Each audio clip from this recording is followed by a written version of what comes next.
Radio Free Mormon, broadcasting behind enemy lines.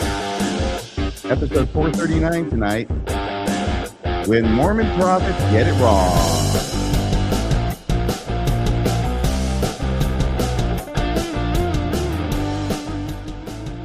I'll have my special co-counsel in the studio with me tonight. His name, as you may have guessed, is Rando, also known as Kolby Reddish. How are you doing, Kolby Reddish? I'm doing great, RFM. I'm so pumped up by this rock music. Let's do this. That's the whole idea, because we are recording this early in the morning on Saturday, February 7th, 2026. And we're having a great time, but we've got to wake up a little bit, and we can't drink coffee because Mormonism. All right. Wait, RFM, why am I back? I thought we were done with the Light and Truth letter series. I know you did, and I have hesitated talking too much about it because once we put all these things in order, this is going to go back at chapter 12, and everybody's going to be saying, why are you talking about this? Well, it's part of history. No, we thought we were done. Just when I think I'm out, they pull me back in. And what happened was we skipped a chapter inadvertently. Chapter 12, as it turns out. Once again, Austin Fife does not number them, so we do. This is going to be the final episode on Austin Fife's Light on Truth letter, at least covering the chapters, right? We're still holding out hope for a big bonanza episode at the end that covers everything in some kind of spectacular Star Wars type of way. But we've got to do this chapter because we skipped it. What happened is we've been doing this for over a year. And there was a time a number of months ago when there were certain people who knew maybe more about a certain subject that Austin was talking about, certainly more than Austin knew. So they were brought in to give their expertise on it, and they were available only at certain times. So we popped around a little bit, and then we got back on track, headed to the end, did the last two chapters in the last episode, had a huge celebration at the end. And then somebody in the live chat said, did you do this chapter? Which is so, I don't remember if you did this chapter. It's so funny because we had talked on the air multiple times about doing that chapter and how excited we were to cover that chapter. So that chapter that we're covering today is basically about his prophetic fallibility, or the role of prophets and ongoing revelation in the church. And yeah, it's very funny to me that the one chapter we missed is the one about prophetic fallibility. There's a joke or two there, I think. I suppose so, but I was a bit chagrined and sheepish, but here we go. We've done a lot of preparation for this. We're not just going to slapdash this together. This is going to be a major league episode about Austin Fife's chapter about prophets. We're calling it When Mormon Prophets Get It Wrong, RFM episode 439. Now, you'll notice there's a bit of a motif going on in the thumbnail and in our background tonight. Can you recognize what's going on there, Kolby? I just keep wanting to sing "This Is Ground Control" to Major Tom. Yes, well, you're living in a tin can high above the world or something? Yeah. Oh my gosh, yes, we've got an astronaut on the moon. And also in the background, you see even below you, there's a little astronaut down there. There's a moonscape. There's a reason for this, because what we're going to be hinging on when we're talking about prophets and fallibility, though we'll be talking about a lot more, it's going to make me think, and it always makes me think, of Joseph Fielding Smith and his prophecy, his adamant prediction. He wasn't kidding around. This was not an offhand statement that he made back in the early 60s when JFK was saying, we'll put a man on the moon by the end of the decade, and Joseph Fielding Smith was saying, over my dead body. You're not going to ever put a man on the moon because the moon is a superior planet to the earth, and beings apparently cannot go upward, just like you can't go from the telestial kingdom to the terrestrial kingdom, or from the terrestrial kingdom to the celestial kingdom. You can't go from the earth to the moon. Only people already on the moon can come to the earth, and that's how we got the Quakers. Yeah. A little bit of an inside joke there. Great oatmeal. Yeah. Yes. Now, I moved your slide, by the way. You had a slide in this announcement. Excuse me. You had a slide that is an announcement slide. And I moved it further on into the show so that more people will be watching it generally by the time we get there. Cool. And I want to make sure people know about it. But here we're going to start with, oh my gosh, look at this. This looks like Corey Feldman playing Jacob Hansen. Or maybe Corey Haim playing Jacob Hansen. He looks all bright, youthful, all that shining morning face he's got going. But there is a particular clip. Now, can you introduce this clip we're going to be playing from Jacob Hansen? I can, yeah. So this was a discussion that just happened this week on a live stream with Jim Bennett and Ian Wilkes on their show Inside Out that also featured Jacob Hansen. And they were talking about this idea of prophetic fallibility, infallibility. And I just thought it really posed a good framing device for the rest of the stuff we're going to talk about in Austin Fife's Lite and Truth Letter.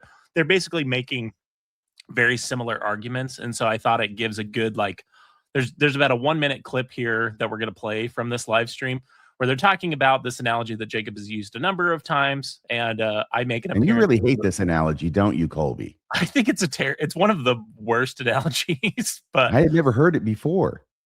you know, maybe if Jacob repeats it enough, maybe it'll catch on like wildfire, just like his collective witness model. Oh wait, this is the 12 brain surgeons or rocket scientists analogy or something. Yeah, and they're supposed to represent the apostles, right?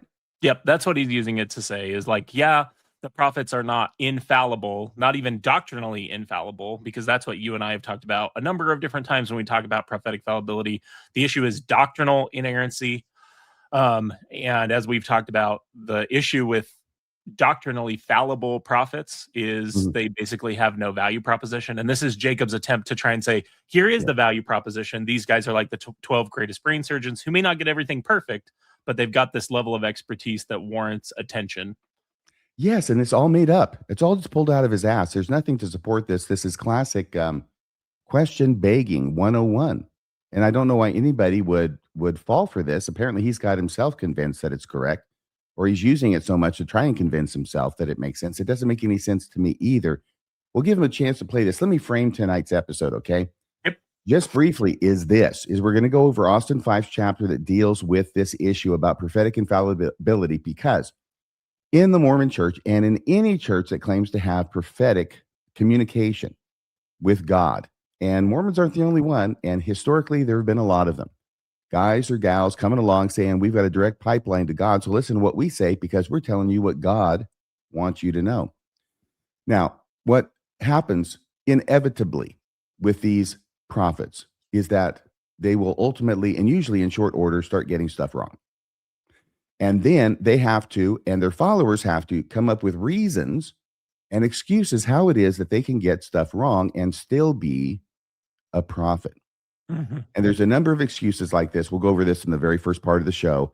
You know, they were speaking as a man, or we misunderstood what they said, or they didn't give it a deadline, or everybody was unrighteous, and that's why it didn't happen. We've got all, and it was a policy, not a doctrine, right? Right. Policies can change, doctrines can't.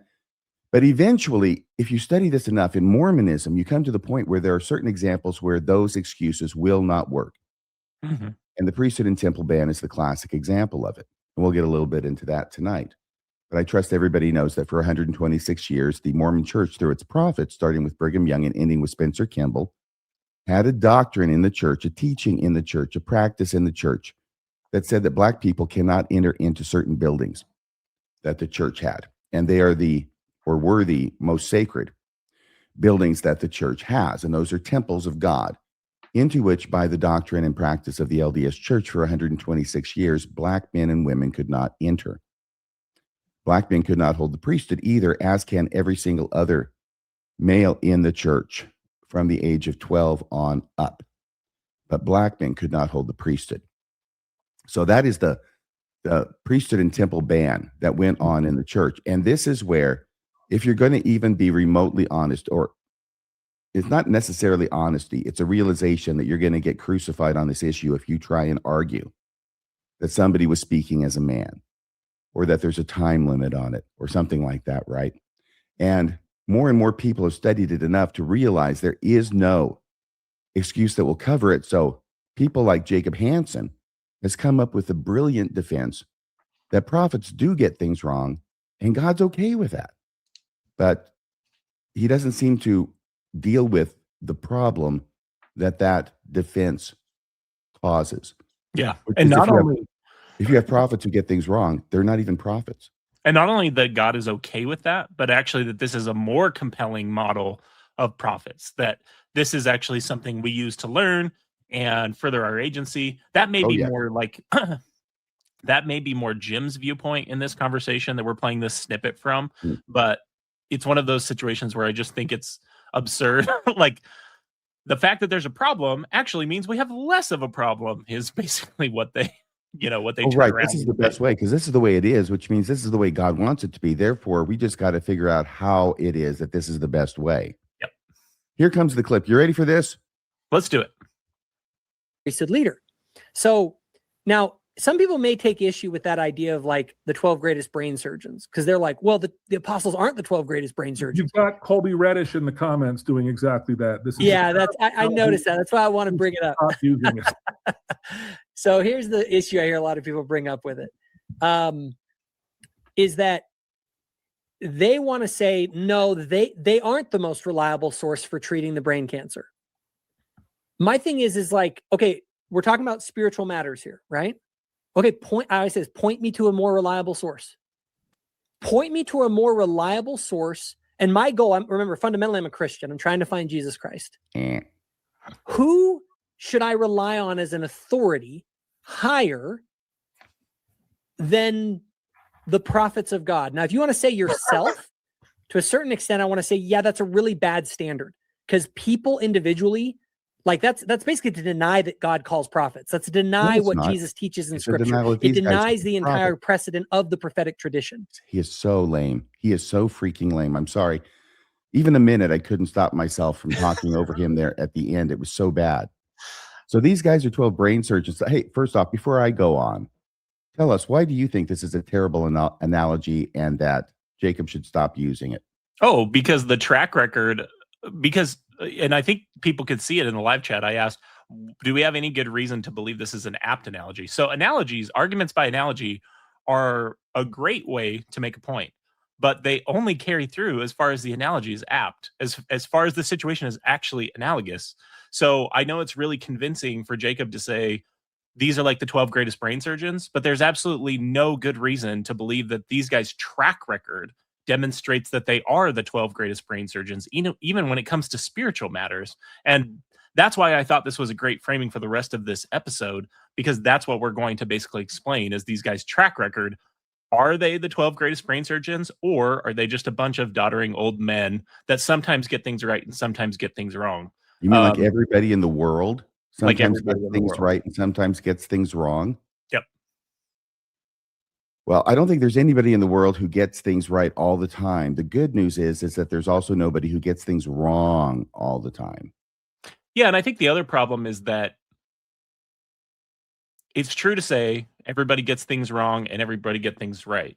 The difference is, what are those people claiming? The prophets do not make that same claim. They don't treat their authority as loosely as I think the track record would warrant. And that's the issue. It's not. So a lot of times when we're doing this comparison, or when apologists do this comparison, they want to compare it to like even in Austin Fife's letter, he compares it to like Sam's Club or Costco, something like that, when he's talking about John DeLynn slandering the church. And you could do the same thing of Costco. And it's like, but Costco's just like a for-profit business. Like you're comparing, you want to like lower the level to compare these guys to like the board of directors of a for-profit company. Like, I don't think you realize how much you're telling on yourself in the way you make these arguments. Good point. Well, let's go on here if we can. I'm going to run down this thing about. Did you write this? I did. Because you go with this. I thought this was interesting because the way Jacob's saying that is like, well, I can't be the director of my own life. I can't make my own moral decisions. You need to point to some other authority figure is basically what he said, right? So would you mind playing our part of the skeptic in yellow, and I will play our doddering apologist here? Okay, so doddering apologist in white, is that Jacob, and yellow is basically you. Yeah, it's the effect of Jacob's argument. Okay. I must have someone to tell me what to do. Deciding for myself would just be a poor standard. Well, who convinced you of that? Well, that guy over there did. He's a prophet. Is it possible that he could be wrong about that? Well, I mean, sure. Other prophets have been wrong about loads of things. Then how do you know he's right about that? Well, because I've evaluated that claim for myself. And my point here is... Wasn't that the problem that he was seeking to avoid in what he just said? Is that using yourself as a standard is a very poor standard.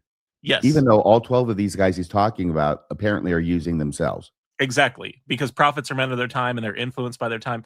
My point with doing kind of this satirical breakdown of the effect of what he's arguing is if you think about this almost like algebra, go back to when you were in, middle school or high school and you're learning algebra and you're learning how to cancel things out by transferring things from one side of an equation to the other side of the equation.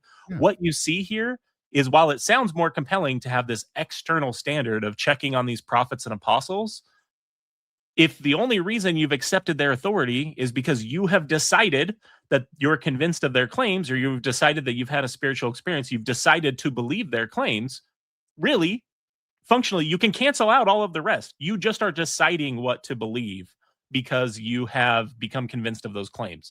I So like the problem, so the problem he's trying to avoid, which is ultimately that you are the grounding for your own framework of your worldview, is he has the exact same problem. He just pretends that he doesn't by building all the scaffolding on top of it. But all of that scaffolding collapses down at the end of the day. I like how this shows the inherent inconsistency in Jacob's own argument. I've looked at it in a few different ways as well, because what he says is these guys, they're really smart, they're really spiritual, they're really close to God, but, they goof things up. They say things are from God that aren't from God because they get their wires crossed and they misspeak, or they misunderstand is a better way of saying it. They're not misspeaking. They're misunderstanding what it is God wants them to say. Hence, things like the priesthood and temple ban arise for 126 years.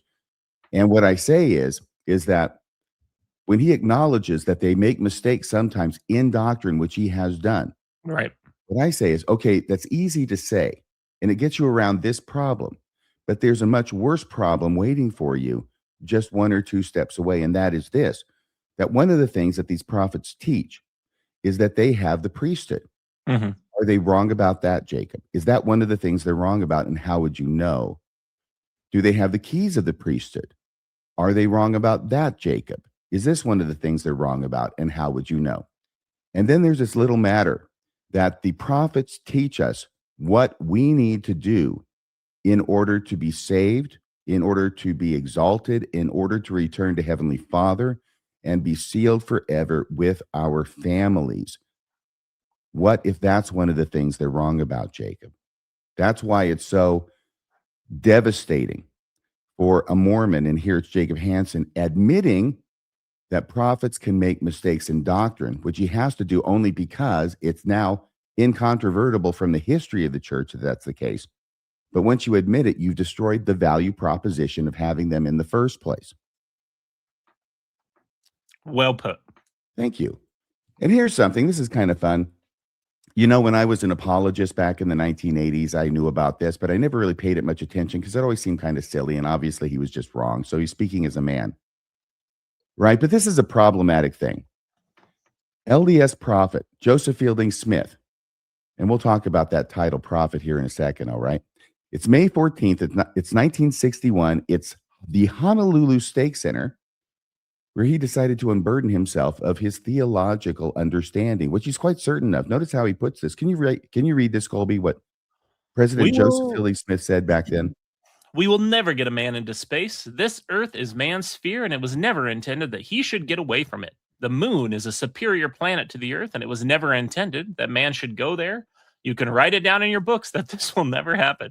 Did you remember that last part? I didn't until I looked it up, and I went, oh my gosh, this is not an offhand comment. You can write it down in your books. This will never happen. Meanwhile, 8 years later, we have the eagle has landed. So this was Joseph Fielding Smith. By the way, the scriptorian of the church for many decades. It was Bruce R. McConkie who took up the mantle from his father-in-law, Joseph Fielding Smith. And that's why he became the way he was, I think, was an emulation of him, at least partly. So this is what he had to say. Now, when Apollo 11 is, of course, the one that landed on the moon in 1969, but they had a few subsequent visits, and there was Apollo 15. So there was 3 Apollo Astros in Salt Lake for a busy one-day visit. This is an article in a newspaper from Utah, and just wondering how it is that Joseph Fielding Smith might have thought about this, or other people. He might have been passed away by this time, but he certainly wasn't passed away in 1969. In fact, I think his response was, well, I guess I was wrong.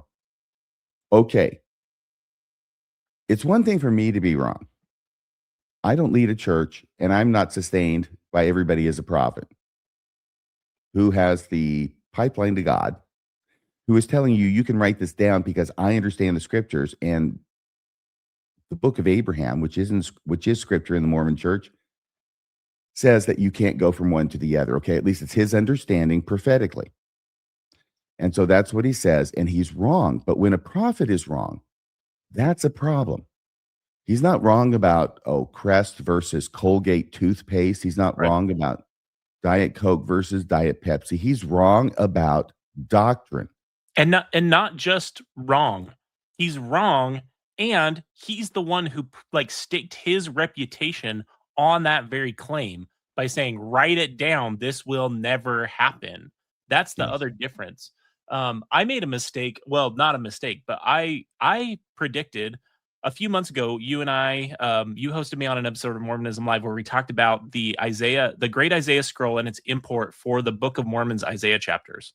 And I had done a similar presentation with John Dehlin on Mormon Stories, where I had said, I don't think the LDS Church will ever move away from the King James Bible, because if it does, it will trigger a bunch of faith crises for people who move to more mature Bible translations.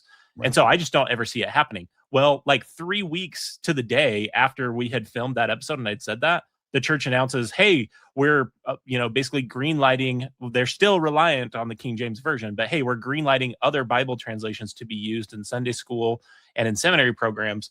And I was just sitting there going, I'm like, man, that's funny that I was completely wrong about that. But the difference is, I had reasons I was guessing at that. I wasn't prophesying in the name of the Lord, and I definitely wasn't saying, and I know this for a surety, write it down because I'm absolutely going to be right about that. That's the difference, is when you're just when you're not claiming to be a prophet, you have no problem admitting wow, I was wrong about that, because I truly just would never have foreseen them doing this because of the consequences. And I still think I'm right about that. I don't think they've appreciated what the consequences will be of that decision. Thank you for reminding me. That's another gambit that Mormons have come up with, which is, it's not a prophet. Once a prophecy or a doctrine gets proven wrong, then they go to, it wasn't said in the name of the Lord. Okay. Now, fortunately, in 1981, another prophet named Desert Taft Benson gave us 14 fundamentals of following the prophet, one of which is that a prophet does not have to say, does not have to say, thus saith the Lord, for it to be effective. So there you go. It's a real problematic game, and it's a mess because it's been going on for 200 years, and they've been getting all sorts of things wrong. And it has led finally to a point where the church has said that whatever dead prophets say doesn't matter anymore. It's only what the living prophet says that you need to follow. So living prophets trump dead prophets, which is another one of those 14 fundamentals. My one last thought on this is, you and I have this debate. It's a long-standing debate with Bill Reel about whether the highest leaders of the church are sincere believers or whether they are knowingly deceiving people. And I would offer the fact that they make prophecies like this that do not come true, that they stake their reputation on things like this, as an additional data point on our side of the equation to say, no, I think these guys are sincerely convinced of at least, I agree with Bill that they definitely know that the church is not true in the way that most members think it's true, but the fact that they're willing to make prophecies like this and basically put themselves out there. If you knew that you were a fraud and you knew you were lying, you would never do what Joseph Fielding Smith did and say something like this. You would just be silent. He was definitely a true believer. Yeah. I agree with you. And you might throw in there President Nelson encouraging the entire world to fast for the turn back of COVID. Would he have done that if he didn't actually believe it? Yeah, twice. 2 times. He really believed it. Yeah. In the face of evidence to the contrary. So let's look here. This raises a few points that I wanted to put on a slide. Mormon responses when prophets get it wrong. Men never actually made it to the moon. Okay. That would be one response. It never happened. He's right. Keeping Joseph Fielding Smith as a prophet is more important than recognizing the historical reality that men actually made it to the moon. Number 2, Joseph Fielding Smith was speaking as a man. And let's throw also in there about he didn't say, thus saith the Lord. 3, Joseph Fielding Smith was only an apostle when he said this, even though all apostles are prophets in the Mormon church, and they are sustained, each and every one of them, as prophets, seers, and revelators. The bottom line from the Mormon response is to redefine what a prophet is so Joseph Fielding Smith will qualify, or to redefine history. Now, 5. This is how a prophet goes from somebody who speaks for God to somebody who sometimes speaks for God, at least until we find out they're wrong. But we'll never get anything so wrong that it disqualifies them from being a prophet. This is the strange defensive position that apologists for the church find themselves in, like Jacob Hansen. The rational response, however, the non-Mormon response to this whole thing about Joseph Fielding Smith saying, write it down, men will never reach the moon, is that Joseph Fielding Smith claimed to be able to tell the future and failed. Therefore, he's not a prophet. See how much easier the non-Mormon rational response is to this series of facts? Yeah, and the way I would frame it is, and I think the fact that you touched on this earlier is a very good point.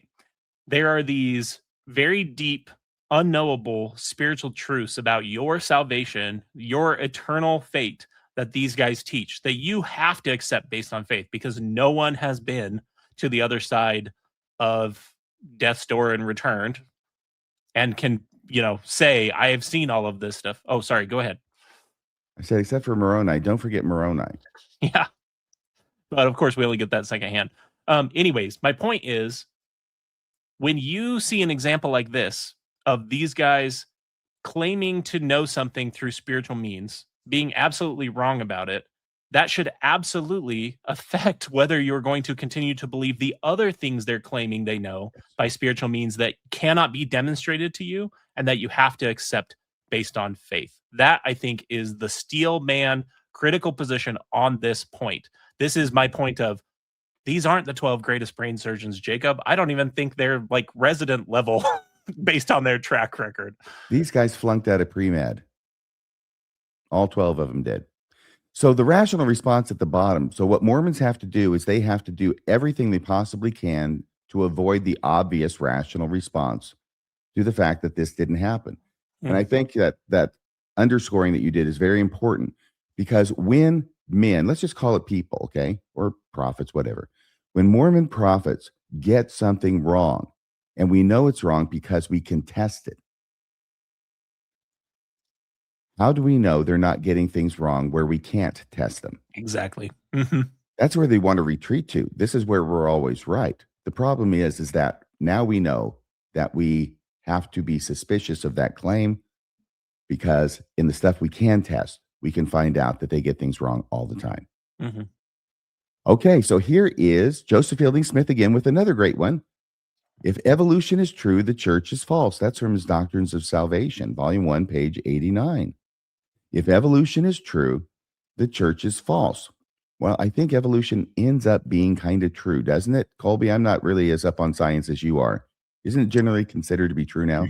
So, well, yes, absolutely. So I would say this is the way I would frame it. The entire field of biology, which is what my undergraduate degree is in, hinges upon an understanding of the neo-Darwinian theory of biological evolution through natural selection, to the point where if you've ever taken an antibiotic, if you've ever eaten food today, like we literally have engineered crops that produce more food for the amount of resources that we're allocating to produce those crops today to feed the roughly 8 billion people that we have on the earth today, that would otherwise not be possible if we didn't understand the theory of evolution. So when people say stuff like, oh, I just don't believe in evolution, like your very life depends on scientists. I get that most of the people who say that don't understand it, but scientists who actually work in those fields understanding this theory so well that we've used it to reshape our world on a biological and ecological level.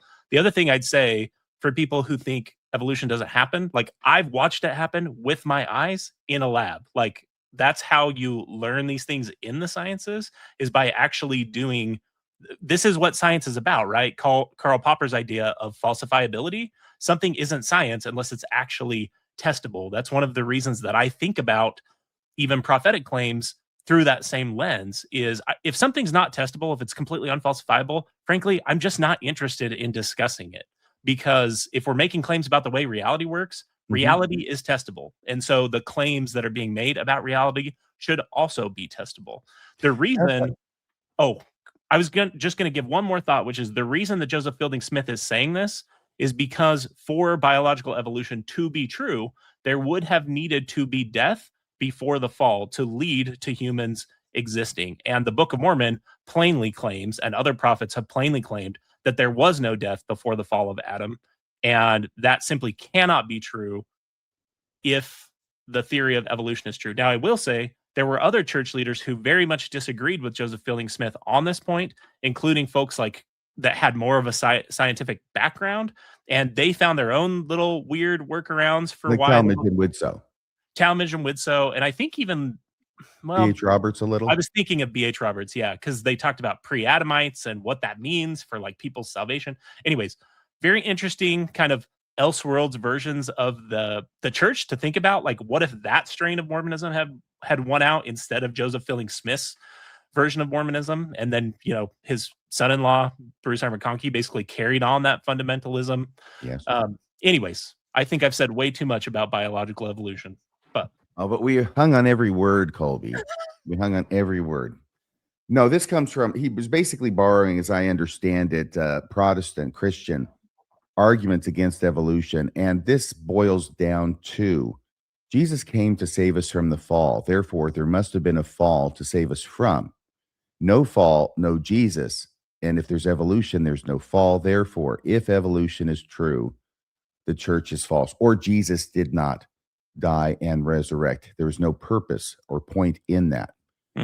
He takes that to, of course, the LDS Church, which is a natural Mormon thing to do. But this brings up the question, okay, so we know he's wrong about the evolution. We know he's wrong about the church, but here he's saying something else. Two themes stand out uppermost always in my mind. We don't know if they're right or not, but here they are.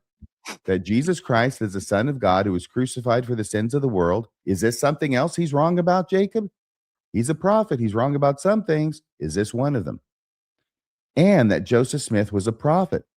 Well, is he right about that? Or is he wrong about that, Jacob? Who can tell at this point? That Joseph Smith was a prophet called and appointed to usher in the dispensation of the fullness of times. That is my message to the world. You can write it down in your books, baby. That's how true that is. Questions.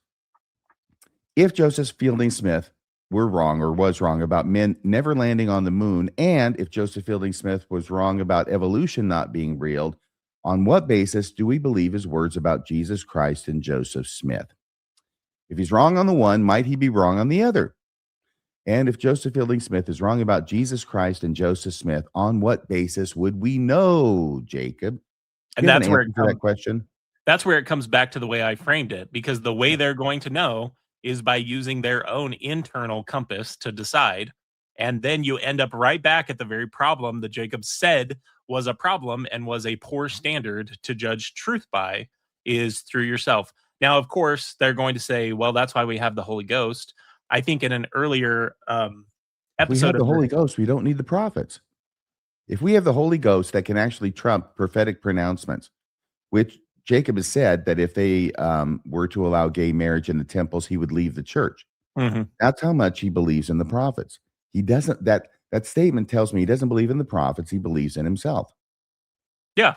He just can't admit it. That's one of the things that's so funny, is just by canceling out all of these other terms, you end up at the exact same way that every atheist and basically every other person does, is, yeah, you do your best using your subjective opinion and the principles and values you want to live your life by. And the best way that you understand to know what is true, using a solid epistemology, and I'll give you a hint, it's not your collective bullshit model. It's actually using the way that we test reality in every other sphere. These guys are making claims about the way reality works. So we're just applying an even-handed epistemology to all claims. And when you do that, you see that these guys' track record is absolutely abysmal for claiming the things that they have. All right, I'll continue. Oh, here's another one. This is from Joseph Fielding Smith, where he says, I take it that men and women will, in these kingdoms, terrestrial and celestial, the lower kingdoms, that these men and women who inherit those kingdoms and don't get exalted, they will be neither man nor woman, merely immortal beings having received the resurrection, but little else. So that's where the TK smoothie comes from, the telestial kingdom smoothie and the terrestrial kingdom. They're both TKs. They're both smooth as a baby's bottom, except it's in front. And then we have Gordon B. Hinckley, a subsequent president, saying something different. This is the 1995 Family Proclamation. It says gender is an essential characteristic of individual premortal, mortal, and eternal identity and purpose. Well, not so much. Only for those in the celestial kingdom, apparently, according to Joseph Fielding Smith. So once again, this is a prophet not just getting caught out, men landing on the moon and proving he was wrong, or saying there's no evolution, and yeah, there is. This is now a prophet saying something that's not testable, at least not until we get into the telestial kingdom, and conflicting with another prophet who says the opposite. Mm-hmm. That And gender will be part of it. This is an explicit claim about what the afterlife looks like that he's making using the same spiritual methodology that he uses to teach you the other things about the afterlife. So why would you believe those other things? And I think this is the real important point that you had as your last bullet point on that last slide. How do you know the difference? That is the key question. If they get things right sometimes and they get things wrong sometimes, how can you determine the difference in a consistent way? And so far as I've ever heard apologists deal with this issue, they never can. It always is just prophetic fallibility is the biggest red herring dodge, because they'll act like, oh yeah, our prophets can be wrong. They have agency. We don't believe that they're infallible. But as soon as you start asking them follow-up questions about what that means, they run the other direction. That's why it's a dodge. That's why it's not real. It's just a snow job to distract you from what this means, which is there is no epistemologically consistent way to tell me how these guys are getting things right and how these guys are getting things wrong, and how you know the difference. And by the way, one of the ways you get it right in Mormonism is simply you ignore what dead prophets say and you go with the more recent prophets, the living prophets. So even though they contradict each other here, as well as on a host of other issues, which we're not going to go into tonight, this is a classic. It's a fun example, right? So what Mormonism has come up with is we go with the more recent prophet. We'd also go with Gordon B. Hinckley because he was the president of the church at the time he made the statement. And, Joseph Fielding Smith was not. He was probably just a lowly apostle prophet instead of the most senior apostle prophet in the group, which is all that the president is. Except even that, though, RFM, is completely conflicting in Mormonism. There are other prophets who have said that if I say anything in conflict with the standard works, which are just the pronouncements of earlier prophets collected into a book, that I'm the one at fault if I say something in conflict with the standard works. There, again, this is just my point. There is no consistent way to this is how we decide what Mormon doctrine is. I know, what's his name? Neil Anderson said our doctrine is not hard to find. That is the biggest lie I've heard any apostle tell in a long time. The biggest lie they've told outside of a federally required disclosure form. Because the people who get that will get it. Because Mormon doctrine is like trying to nail Jell-O to a wall. Like the whole discussion between Jim and Jacob that we played the clip from is an hour of two people who have very diametrically opposed views on Mormonism talking about Mormon doctrine, and they come to no resolution. And yet we're supposed to believe that our doctrine is not hard to find. No, it's absolutely hard to find. That is a great point. That's a great point. By the way, it occurs to me that this idea that you listen to the living prophet and not the dead prophets is itself a logical fallacy called presentism. Yeah, I think it's a form of presentism, that you're saying that the way we see it today is superior to the way the prophets have seen it in the past. And strangely, that's one of Austin's manipulations and fallacies that he has early on in the book, presentism. Assuming historical figures see the world in the same way that a person would today, judging the past based on today's standards. Isn't that what living prophets trumps dead prophets is? Judging the past based on today's standards. We're judging everything based on today's standards, the past, the present, and the future. I think it's presentism. All right, I'll continue. Now, this is from the Ensign, October 1994. This is from Dallin H. Oaks, although his picture is not above it. He says, the most important difference between dead prophets and living ones is that those who are dead are not here to receive and declare the Lord's latest words to his people. If they were, Kolby, if they were here today, those dead prophets, there would be no differences among the messages of the prophets. Have you ever heard this before? No, I've never seen this quote before, and it's hilarious because prophets and apostles have disagreed with each other on very serious doctrinal matters the entire time the church has been in existence. Like, just look at the history of the Adam God doctrine and how there were apostles who fought tooth and nail against Brigham Young, saying that this was, in effect, I mean, doing it as respectfully as they could, but saying this was basically a false idea, and they were doing it like contemporaneous with each other. This idea that, oh, if only we had them all together and alive at the same time, they'd be saying the same thing. The ones who are alive and together now aren't saying the same thing in many instances. Great counter argument there. In the 1930s, it was about evolution as well, like you mentioned. And there's Widsoe and there's Talmage against Joseph Fielding Smith. And Joseph Fielding Smith wins because the others died before him under very suspicious circumstances, I might add. Okay, but this is from, if you want to look it up, it's from the Ensign. That's what they used to call the church magazine. October 1994. It's from a BYU speech, though, that was delivered on June 7th, 1992, called Our Strengths Can Become Our Downfall. And, I thought this was so important that we should actually listen, if possible, to Elder Oaks say these words at that speech. And guess what I found? Here we go. Wow. Listen. Yeah, here's the clip. Here we go. Get to hear it from the horse's mouth. Following the prophet is a great strength, but it needs to be consistent and current, lest it lead to the spiritual downfall that comes from rejecting continuous revelation.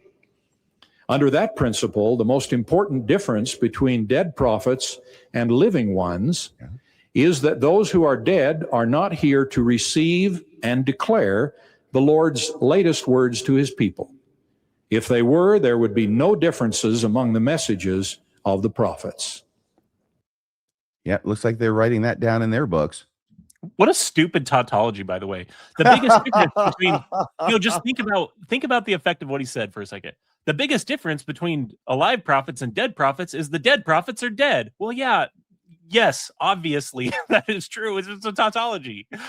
And because they can't speak anymore, we can put words in their mouth and say what they would say if they were alive. And guess what? It's exactly what the living prophets would say anyway. Oh, man. Talked about retreating into a labyrinth where you can't be found. Brought to you by the brilliant mind who said that research is not the answer.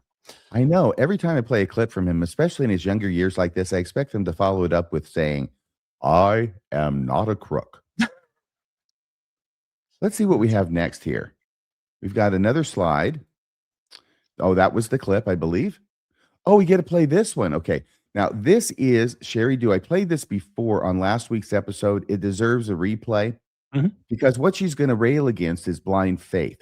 All right. Blind obedience. People look at Mormons and say, it's like you do whatever your prophet tells you. Isn't that kind of blind obedience?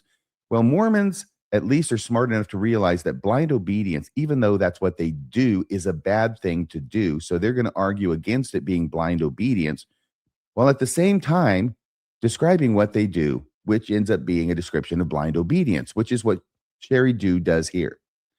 She says, no, we're not we're not blindly obedient because, we make covenants to be blindly obedient. And it's a smart thing to be blindly obedient. Therefore, it's not blind obedience when we're blindly obedient. Don't believe that that's what she says? Well, let's see here. I'm going to move this over to the next slide from Dallin H. Oaks. Here we go. Yep, and I'll put it up here on the screen, and we'll enjoy this together. I want to hear your thoughts on this, Kolby, when she's done. Now, some skeptics claim that following the prophet is blind obedience, but there's nothing blind about it for a covenant-making woman or man. Following the prophet is not blind obedience, it's active discipleship. Not to mention just being plain old smart, because seers see things we can't yet see.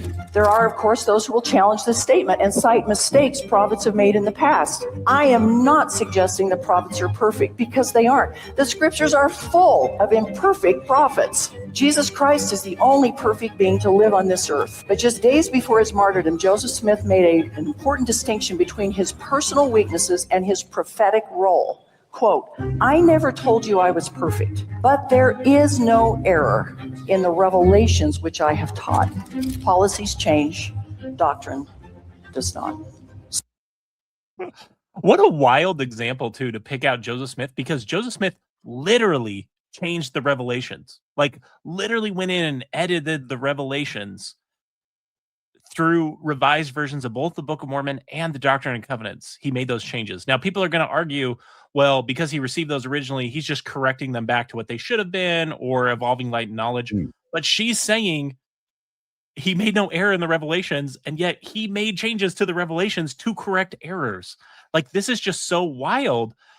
She never explains one time how it's not blind obedience. She basically then just argues to you why blind obedience is a good thing, because they do totally see around corners. And she also completely collapses the actual criticism, which is, I don't care. I mean, I shouldn't say I don't care. When we're talking about this issue, I am not talking about Joseph Smith's mortal weaknesses and failings, and we've done other episodes on that, and we could have other discussions about these guys' moral character. I am talking about the very real issue of the prophets having made doctrinal errors, which they absolutely have made. And in the discussion with Jacob that I had, I got him to admit that. That is the steel man of this issue, is that the prophets have made doctrinal errors. Exactly. And I was really grateful for this, because it's a remarkable tour de force that Sherry Dew does here. It's like, tell me that you are blindly obedient without saying you're blindly obedient. In fact, with arguing that you're not blindly obedient. It's amazing what she does. And then at the end, she says it's smart because prophets see things that we don't. Mm-hmm. In other words, she says we are blind. They can see things we can't. Therefore, we are to that degree blind, but we're being blindly obedient. She actually describes it in her analogy. Same thing about seeing around corners. We can't see around corners. Why? Because we're blind. We don't see things. They see them. Therefore, we should follow them. Mm. And I was grateful for this, because I almost forgot about the whole policies change. Doctrine does not excuse. Right? Mm-hmm. That's another excuse for when doctrines change. We changed the name of it from doctrine to policy. Let me see here. If I've got this, here we go. The biggest doctrine that got changed and then got called a policy because it had changed was the temple and priesthood ban. Unfortunately, the first presidency kind of went out of their way back in 1949 to make it clear this was not a policy at all, but it was one of those doctrines that isn't supposed to ever change. And here it is from the first presidency statement back when George Albert Smith was president, 1949, August 17th. The attitude of the church with reference to the Negroes remains as it has always stood. It is not a matter of the declaration of a policy, not a policy, but of direct commandment from the Lord, on which is founded the doctrine of the church from the days of its organization. So that is a doctrine. The priesthood and temple ban on black people is a doctrine, clearly. In 1949, it is signed off on by the president and prophet of the church, as well as his two counselors. It's hard to argue with the authority of the people who signed off on it. But then in 1978, there was a wonderful day in June when doctrine suddenly became policy on this issue. And here's the newspaper extra from the universe. Blacks get priesthood. Boy, that's really big font for a big story. But see what it says under there on the headline underneath it, Kolby? God reveals new policy to LDS prophet. Amazing. It was already in the works. It was a new policy. You see, it's already the apologetics is going into the news story. So now it's a policy. It's okay for policies to change, but doctrine, no. Doctrine can never change. Unfortunately, this is a doctrine, and it was a doctrine. And if it was a doctrine in 1949 and doctrines can never change, then what should it be on February 7th, 2026, Kolby? It should be a doctrine if doctrine can never change. Yeah. It's a doctrine. And that's why I say in Mormonism, a doctrine is just a doctrine is just an unchanged policy. Mm-hmm. Because as soon as it changes, it'll be a policy. But it's okay to be a doctrine now. Yeah, and it invites the question, if those past prophets, not just George Albert Smith, we could come up with so many examples where they've taught things as doctrine that are not doctrine today, that have either changed or have been recognized as being incorrect doctrine. What things are the prophets today teaching as unchangeable doctrine that is going to change in the future? That's obviously the next follow-up question. Right. And Jacob Hansen, even though he's aware of this stuff in some way, in one part of his brain or another, he's aware of this history, he yet comes down on, well, it's never going to change. They're never going to change their position on LGBTQ doctrines and issues because they said it's never going to change, because Elder Oak said it's never going to change. And therefore, if they said it's never going to change, it's never going to change. That's Jacob Hansen's logic. Even though they've said things will never change. And guess what? They changed. But the current prophet, President Dallin H. Oaks, tells us there is not any difference between policy and doctrine in this church. And I actually think he makes a good point here. There is no difference between policy and doctrine in a church where you got a prophet who speaks with God. Right. The doctrine comes from God and the policy comes from God. So what is the difference really between the two is what he's saying. And that was back in I think it was quite a while ago. Is that 83? 88. Can't quite see it. 88. Thank you, 88. He says, I don't know that it's possible to distinguish between policy and doctrine in a church that believes in continuing revelation and sustains its leaders as a prophet. So what Dallin Oaks does, who is the president of the church on the date of this recording, what Dallin Oaks does is he shoots down the inane excuse that it's okay if a policy changes, but not if a doctrine changes, because the policy is somehow of less authority than a doctrine. The other thing that's funny about this to me when it comes to prophets is he said, and I think he said this more than once, or he's at least intimated to similar like sentiments. And yet, like, apologists still use this stupid bifurcation all of the time, which comes back to my point of what it really is about what they think, and they grab like a grab bag from what prophets have said that support what they already think. Because if they really, really believed this guy was a prophet and he has said there's no difference between policy and doctrine, why since 1988 have we heard that apologetic ever offered ever? If they really believe this guy is a prophet, right? You see my point? Yes. It's a good question. I don't have the answer for it. Perhaps it's because it's rhetorical. Nobody does. Okay, we finally get to the Light on Truth letter. Chapter 12 is how I number it. It's titled Prophets and Ongoing Revelation, Questions and Concerns, and we're going to go through the chapter now. So we're only almost an hour into this episode, so I figured we would go through the chapter on the Light and Truth letter, since that's what this whole thing is about. Do you want me to read these two quotes? He starts with his quote mining, which he labels at the beginning is a fallacy, but here he does it at the beginning of every chapter anyway. Yes, please. The church doesn't care about families. It cares about getting people married with kids as quickly as possible so it can lock them in as tithe-paying baby factories to perpetrate the church's existence. He found that on Twitter. I would change that. I don't know that I would agree with that statement. I don't agree with everything I read on Twitter, believe it or not. But I think this is precisely why the church does care about families.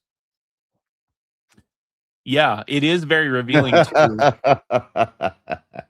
It is very revealing too that the church, like Austin published this book in 2020, would it be 2024? And just recently, Dallin Oaks, the president of the church today, was talking about encouraging people to get married younger. We need to see marriages trending younger. That's one of the reasons he made the comments about lowering the sister missionary age, and even made a weird comment about people being able to, I don't want to misstate exactly what he said, but it was basically pointing to like missionaries either like looking for relationships with other missionaries in their mission, or anyways, it's just funny that, Austin quote mined this, which again, as you pointed out, is one of his logical fallacies that he accuses critics of doing, yet it's, totally fine for him to do. It's just funny that this Twitter user, whoever he pulled it from, has basically, I'm not necessarily in the way they characterized everything, but they've been vindicated. Like, the church literally is talking about this today between when Austin published this book in 2024 and today in 2026. That's kind of funny. I think this Twitter user is more prophetic than Joseph Fielding Smith and Dallin H. Oaks combined. And then he quotes, for whatever reason, Jeremy Reynolds, I guess because he wants the name. It's a nothing quote. What does this say about a church that claims to be restored and led by modern revelation? All we get is the rhetorical question. Okay. Now he goes on. Can you read this part? I've thrown in a little bit of highlighting on things that struck me. Here's the first part of this chapter. I'll read the text and then you just jump off, use them as jumping off points. Many critics of the Church of Jesus Christ of Latter-day Saints, like, pick the name. Like, this part is so irritating to me. If you're insisting everybody else use the full name of the church, why don't you do it? Like, you guys shorten it off. Yeah, don't weed me out on it, Austin. Come on, you can do the whole thing. Anyways, many critics of the Church of Jesus Christ of Latter-day Saints start their claims from the false premise that our leaders are infallible. Nope. They never say it in those words, but it is heavily implied in their criticisms. Nope, we just told you what the criticisms are. They do this by using a modern lens to reinterpret the past. No, this is another lie. There were plenty of people in that day and age who disagreed with what these guys were doing. And we're going to get to a perfect example of that when I go through the Lowry Nelson letters in great detail, Austin.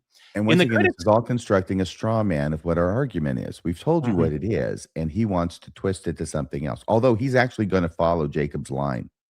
Yeah, a little bit. He's going to dip his toe into that pool of prophets can make doctrinal mistakes. Yep.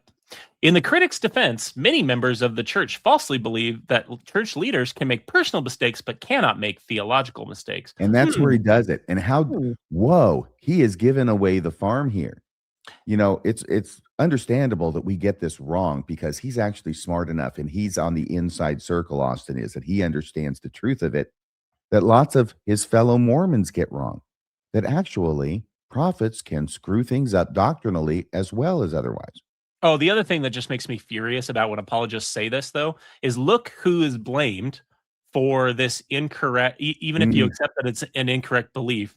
It's the members of the church who are blamed for it, not the prophet that got up and said, prophets always teach the truth, or had a bunch of children gathered around him and said, I would never teach you anything that's incorrect. The onus is Sherry Dew just said. Yes. What's that? And what Sherry Dew just said. And what Sherry Dew just said. The onus is always, always put on the members who are just believing what they've been taught by the leaders who make these claims for themselves. That's the part that really irritates me about this stupid talking point. Often critics display potentially questionable quotes or policies from the past to elicit cognitive dissonance. Eventually, those tricks stopped working on me. I realized that if I agree with critics that church leaders are infallible, a false assumption, and then the critic shows me their errors, I am susceptible to, he missed a word there, I am susceptible to manipulation. Oh, yes, you're right. He did miss a word.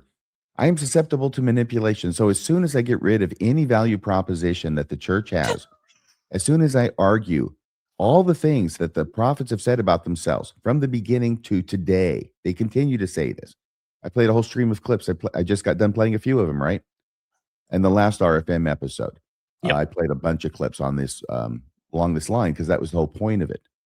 It was great. Thank you. As soon as you agree with the fact that prophets screw up on doctrine, then it totally diffuses the argument.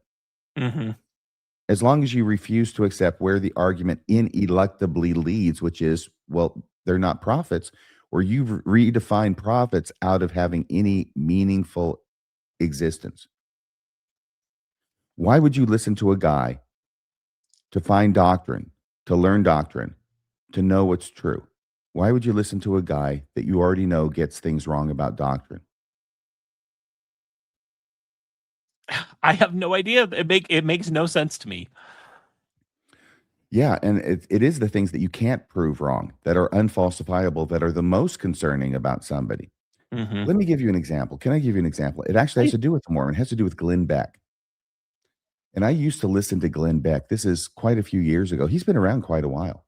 Mhm. But I would listen to him. He's very funny. He would do like the Telltale Heart on Halloween, of course, very political.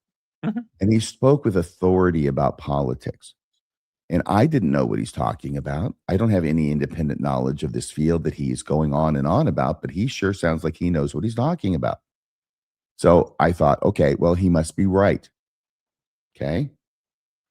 Now, the day came when he decided he wasn't going to talk about politics. He was going to talk about Mormonism. Mm. And he's going to talk about Joseph Smith. And he starts talking about Joseph Smith and getting things wrong, things wrong, things wrong.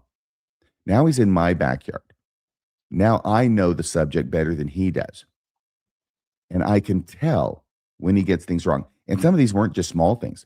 They were major things, major gaffes that you wouldn't think a primary kid would get wrong. And I was astonished. The thing that astonished me more was that his tone of voice, his authoritative tone of voice in talking about Joseph Smith and getting things wrong, was exactly the same authoritative tone of voice that he used in talking about politics. Mm. When I assumed the tone meant he knew what he was talking about. Now I know the tone doesn't mean shit. And that's when I stopped listening to Glenn Beck. It's a good recognition that apologists like Austin and most members are not able to do, which is when someone gives you solid, disqualifying evidence of what they are claiming to be an expert in or what they're claiming to know, and you know that what they're claiming to know is not true, it should change your opinion about the other things that person is claiming to It know, should. especially those things like you've said that are spiritual, claim to be spiritual truths about the afterlife, because you have no ability to know aside from what they're claiming. Had you finished? No, you haven't finished this. Go I ahead. did not read the question. Does the church teach leader infallibility? And The again, answer is this is why we yes. use, this is why we As use long the as you framing. understand the infallibility has to do with doctrine. Yes, Right. they teach infallibility. They are doctrinally infallible. They are doctrinally inerrant. I like to get the infallibility out of there because they use that word to play it for two meanings Right. in order to swap the definition. I get rid of it entirely. And I don't think I've ever met a Mormon who has disagreed with the idea that the prophets are doctrinally inerrant. They can't make it, they don't make any errors about doctrine. Jim Bennett believes that they do. I am actually going to have a conversation with him about what then is the value proposition.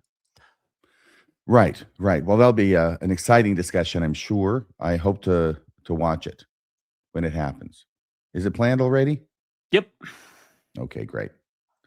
So he said eventually those tricks stopped working on me. In other words, the tricks of saying these guys get doctrine wrong all the time. Why do you trust them? That's the trick that stopped working on Austin. How does that trick stop working on somebody?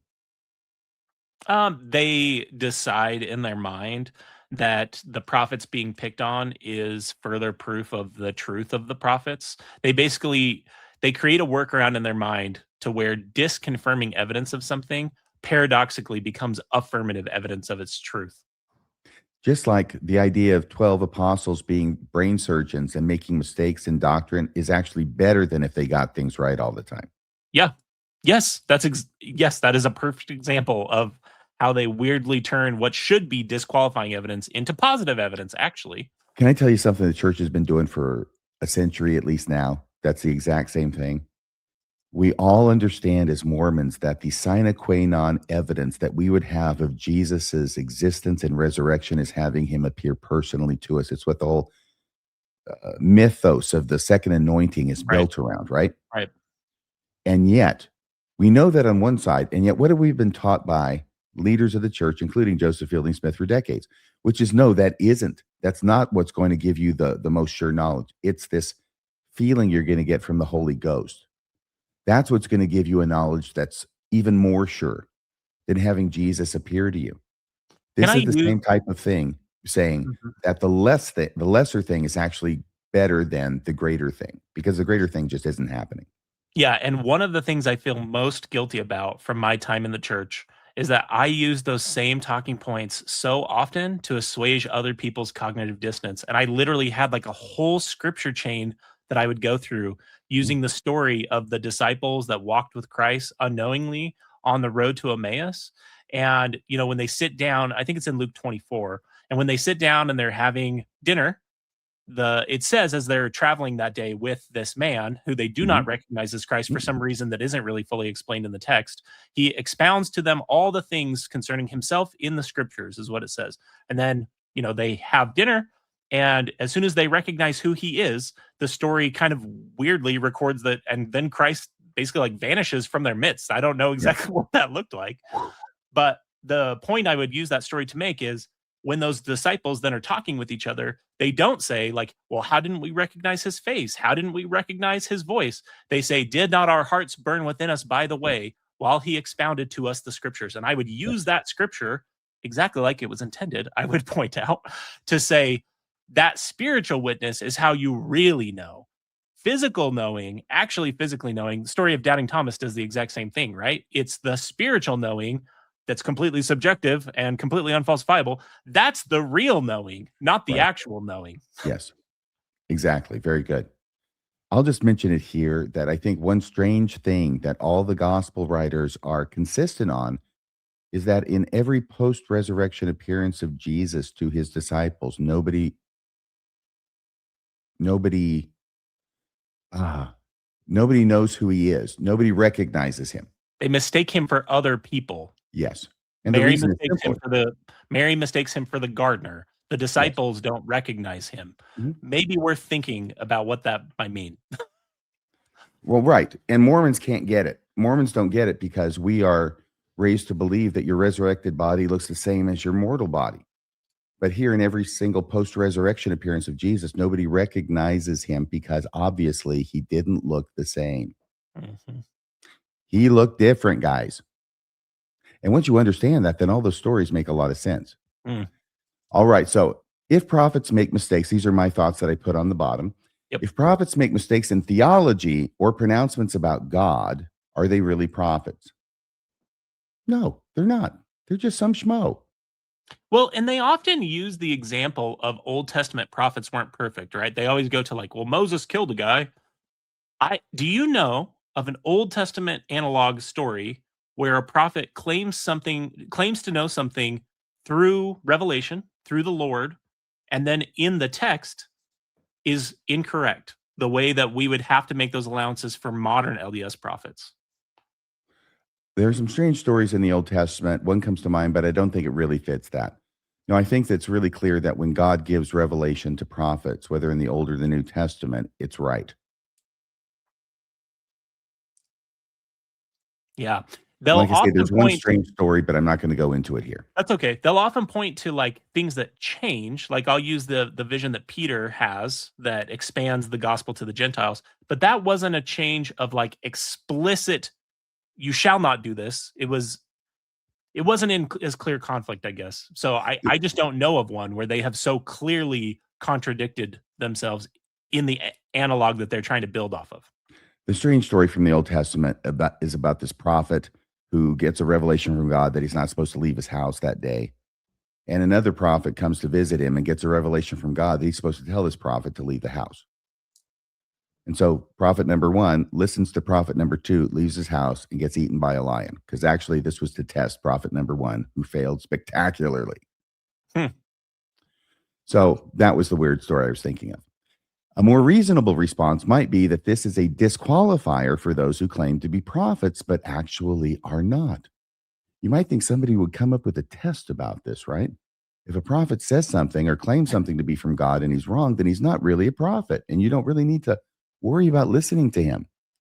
Oh, wait, it's Deuteronomy chapter 18, verse 20. But the prophet who presumes to speak a word in my name, God speaking, that I have not commanded him to speak, or who speaks in the name of other gods, that same prophet shall die. Well, I'm not saying they have to die, but I'm also saying that you don't have to pay any attention to them because they're obviously not prophets. Hmm. What the prophets of the Mormon church have proven is that they're not prophets at all. And this whole discourse is dealing with apologists who try and get around that unfortunate fact. Yeah, and their quandary isn't with us. It's with the prophets who continue to this day to teach the same model they've always taught, which is Mhm. that they are doctrinally inerrant because they understand the value proposition. There's no point in following prophets that are not doctrinally inerrant. Yes. And this is why they don't want Jacob to be saying the things that Jacob is saying. And yet he says them. Read the words. Yeah, this is just a personal bugbear of mine in the sense that we hear this phrase, by their fruits you shall know them, used in Mormonism all of the time. So they'll point to some, and even in response to this problem that we're pointing out with prophetic fallibility, infallibility, they will often point to that phrase like, well, look at the good things that they teach. This comes right from the New Testament, right from Christ himself, where he's talking about the test of false prophets. And so I had up here, read the words, because if you read the entire passage in its entirety, he gives a very clear test that goes along with what you've had here in Deuteronomy. Beware of false prophets, which come to you in sheep's clothing, but inwardly they are ravening wolves. You shall know them by their fruits. Do men gather grapes of thorns or figs of thistles? Even so, every good tree bringeth forth good fruit, but a corrupt tree bringeth forth evil fruit. A good tree cannot bring forth evil fruit, neither can a corrupt tree bring forth good fruit. Every tree that bringeth not forth good fruit is hewn down and cast into their fire. Wherefore, by their fruits ye shall know them. I included this because there are going to be people who are saying we're being far too binary about this, that we're just making it too simple. But if it's good enough for Jesus, it's good enough for me. He says explicitly here that a good tree, and he's talking specifically about false prophets, a good tree cannot bring forth evil fruit. Neither can a corrupt tree bring forth good fruit. Again, if that test was good enough for Jesus, and the only thing I know of that Jesus said about determining between true and false prophets, it's good enough for me. Your thoughts? You're muted. It is interesting how Mormons are trained apparently to apply this, to misapply this to the church instead of to their leaders. They talk about the fruits of the church as if that's some kind of evidence of its truthfulness, when actually what Jesus had to say wasn't about the church as a whole and the membership in general, but about the prophets specifically. Right. And I would suggest that 126 years of priesthood and temple ban is probably a corrupt fruit. Yes. The most corrupt fruit about that whole situation, in my opinion, is the story of Jane Manning James. Jane Manning James petitioned over and over and over again. When you talked about how Black members were not able to go inside certain buildings, you're talking about the temple, and you're literally talking about the salvific ordinance of Mormonism. Like, it is the key to the entire theology. And Jane Manning James petitioned for so long that she was finally able to receive proxy work to be sealed as an eternal servitor and servant to Joseph Smith and his family. And the church at that time was so racist, it wouldn't even allow her to go inside the building and be sealed to Joseph Smith as an eternal slave. A white woman stood in her place to be sealed in her place while she waited outside the building. If that isn't bad, evil fruit, I don't know what is. Good point. Oh, we have an Oh. announcement to make. I do. I was expecting maybe at the end.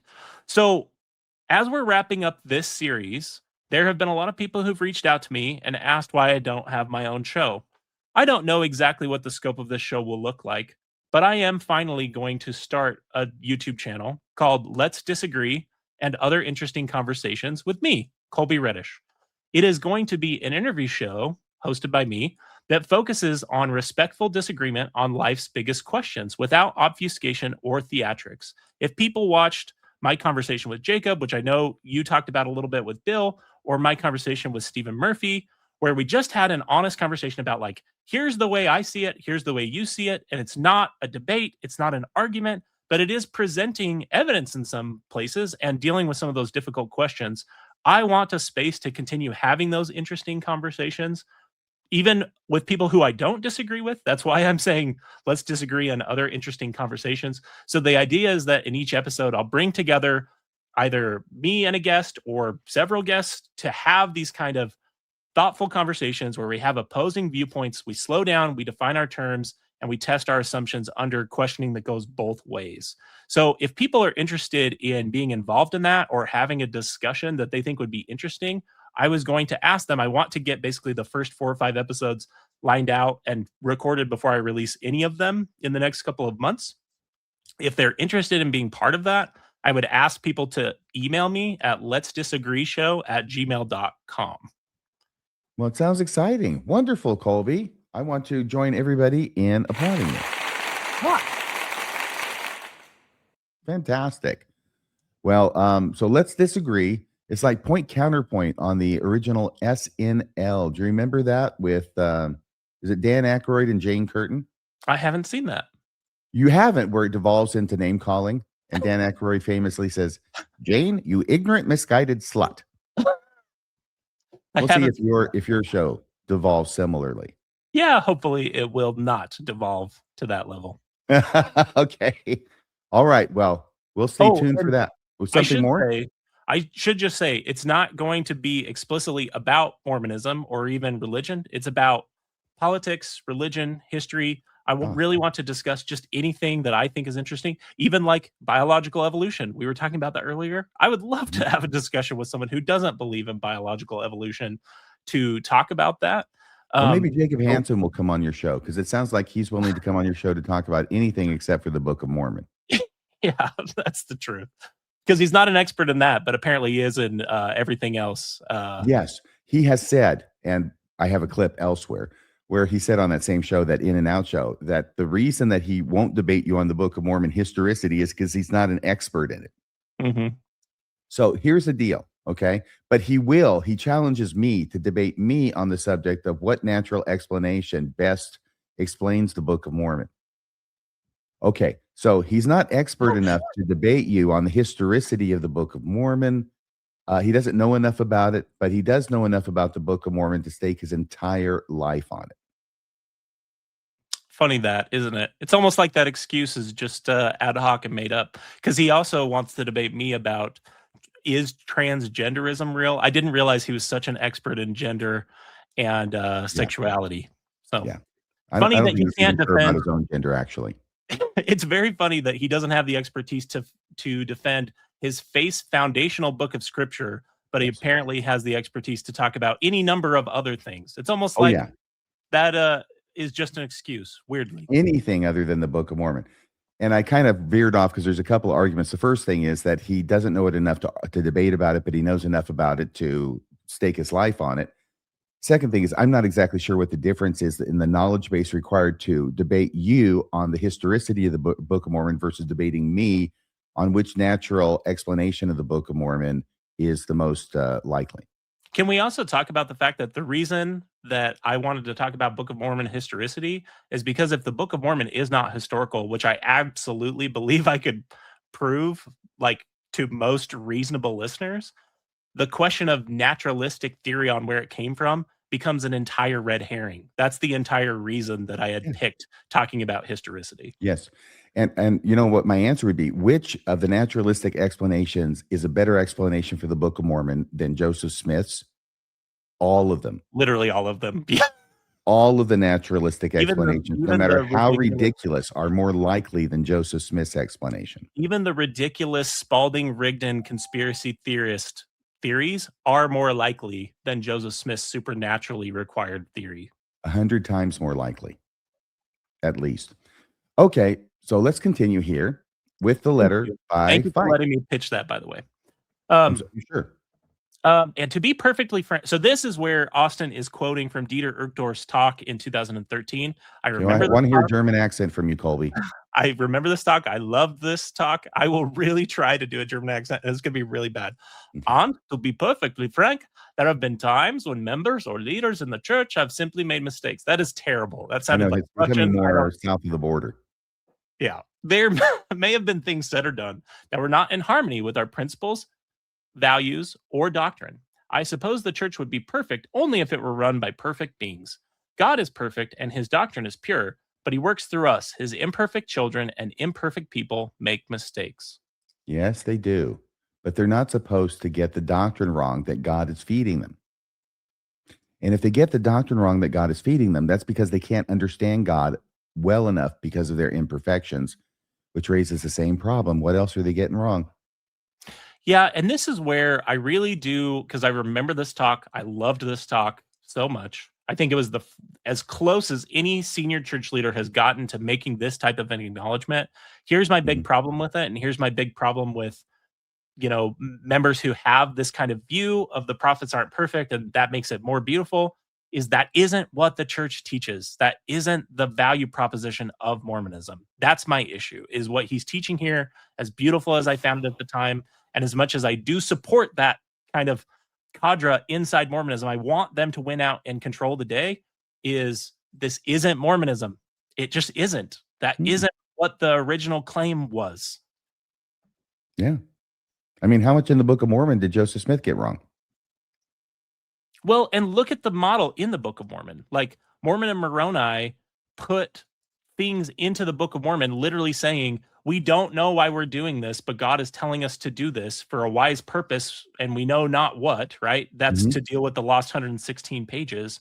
Yet, is that the model of prophets that we see in what Uchtdorf is saying here? And that's the issue, is no, it's not. That isn't the issue we see, right? Or that isn't the model that we see. Well, we've got over $300 billion in investments, and we don't know why that we have this much and are hoarding this much instead of helping out the poor people, but God's telling us to do it. Right. So my comments on this. So God isn't able to make sure he gets his message through and it is recorded and disseminated correctly, is what this is based on. This isn't saying the prophets aren't perfect. It is saying they can't tell what is coming from God versus what is coming from somewhere else. When prophets get to this point, it might be best to simply no longer call them prophets. The issue isn't, is this you? This is you, me. isn't it? Yeah, the issue isn't, are the leaders fallible and make mistakes? The question is, how do you know the difference between a prophet that is making a mistake and a prophet that is teaching the truth? And then I've got this, I pulled this, I think, from the ex-Mormon Reddit, where it's a scene at General Conference where there's a like a scoreboard over the speaker's image on the screen, and it has currently speaking as a man and a prophet on one side or the other, and it's got a man emphasized right now, or highlighted and lit up. By the way, just to make this a little bit more grounded, can you imagine believing that Joseph Fielding Smith is a prophet when he says, write it down in your books that men will never reach the moon? And in 69, you realize he was wrong about it, okay? So you either abandon it or you readjust. Now what happens when they tell you you have to go through the temple and pay tithing and do all this stuff for our church in order to enter the celestial kingdom, and you get into the next world and you realize, oh, he was wrong about that too. Right. This is the problem you run into if you think even just a little bit about what you are doing. Right. And now you want to get into this story. Go ahead. I do, because I think this is an important story to rehearse with people. To me, there is no excuse that makes this story go away. I have never heard a convincing apologetic about this story, and I've promised talking about this story the entire time we've been doing this series. So I'm going to share some exchanges between Lowry Nelson, a mission president that wrote Dr. Lowry Nelson back from the 1940s. It's actually this exchange that led to that 1949 First Presidency statement that you already read. And the reason I'm doing this is I want a really clear statement of what the actual criticism is, in case, any apologist ever listens to this and wants to respond. This is the Steelman version of the critical position on this issue. If you think that critics leave the church because church leaders make mistakes, then you don't understand the actual criticism. On June 20th, 1947, Mission President Meeks wrote a letter to Professor Lowry Nelson. He was a professor, PhD in sociology. I'm going to read a few paragraphs from that letter. So he's basically, Meeks is writing Lowry for advice on Cuba, and they have some mutual friends. So I've kind of omitted that just to get to the substance of this exchange. And he's basically talking about their mutual friend and how they're connecting with each other. And Meeks says to Lowry, again, in 1947, your study there in Cuba would be very helpful to us. I would appreciate your opinion as to the advisability of doing missionary work, particularly in the rural sections of Cuba, knowing, of course, our concept of the Negro and his position as to the priesthood. Are there groups of pure white blood in the rural sections, particularly in the small communities? If so, are they maintaining segregation from the Negroes? The best information we received was that in the rural communities, there was no segregation of the races, and it would probably be difficult to find with any degree of certainty groups of pure white people. So, which is what they have to have before they send in the missionaries, right? Because correct. Black people can't receive the priesthood. And if there's any Black blood, even a drop of Black blood in an otherwise non-Black person, it scuttles the whole deal, and they can't have the priesthood either. Right. Also, just the fascination with the pure white blood just sounds so racist and gross. And I just would be remiss if I didn't mention that. Can we move to the next slide? So on June 26, 1947, Dr. Lowry Nelson replies to this letter to Meeks, and he will end up sending a copy of his letter to Meeks with a brief introductory letter to the first presidency. This is how then the first presidency gets involved in this exchange. This is what Lowry said back to Meeks, what we just read from Meeks. The attitude of the church in regard to the Negro makes me very sad. Your letter is the first intimation I have had that there was a fixed doctrine on this point. Oh, look at who understood the difference between doctrine and policy. I had always known that certain statements had been made by authorities regarding the status of the Negro, but I had never assumed that they constituted an irrevocable doctrine. I hope no final word has been said on this matter. I must say that I have never been able to accept the idea and never shall. I do not believe that God is a racist. But if the church has taken an irrevocable stand, I would dislike to see it enter Cuba or any other island where different races live and establish missionary work. The white and colored people get along much better in the Caribbean and most of Latin America than they do in the United States. Prejudice exists, there is no doubt, and the whites in many ways manifest their feelings of superiority, but there is much less of it than one finds in the USA, especially in our South. For us to go into a situation like that and preach a doctrine of white supremacy would, it seems to me, be a very tragic disservice. I am speaking frankly because I feel very keenly on this question. If world brotherhood and the universal God idea mean anything, it seems to me they mean equality of races. I fail to see how Mormonism or any other religion claiming to be more than a provincial church can take any other point of view, and there cannot be world peace until the pernicious doctrine of the superiority of one race and the inferiority of others is rooted out. This is my belief. Your thoughts? I will say, I think it's interesting that in 1978, the reversal of the priesthood ban stemmed at least in large part from this idea that the Mormon church no longer wanted to remain a provincial church and realized that they would forever be a provincial church unless they changed the policy, thus vindicating Dr. Nelson's comments here, I think. Yes, I also think, I remember the first time I read this, because I did not know about this exchange until my faith crisis. And I remember reading this paragraph and just thinking, especially because we're going to read the first presidency's response to this in just a moment, this was the prophet. And what I mean by that is these are the words that resonate with me and they agree with the version of God that I always believed in as a Mormon. And yet this is the bad guy in the story, according to Mormonism at the time.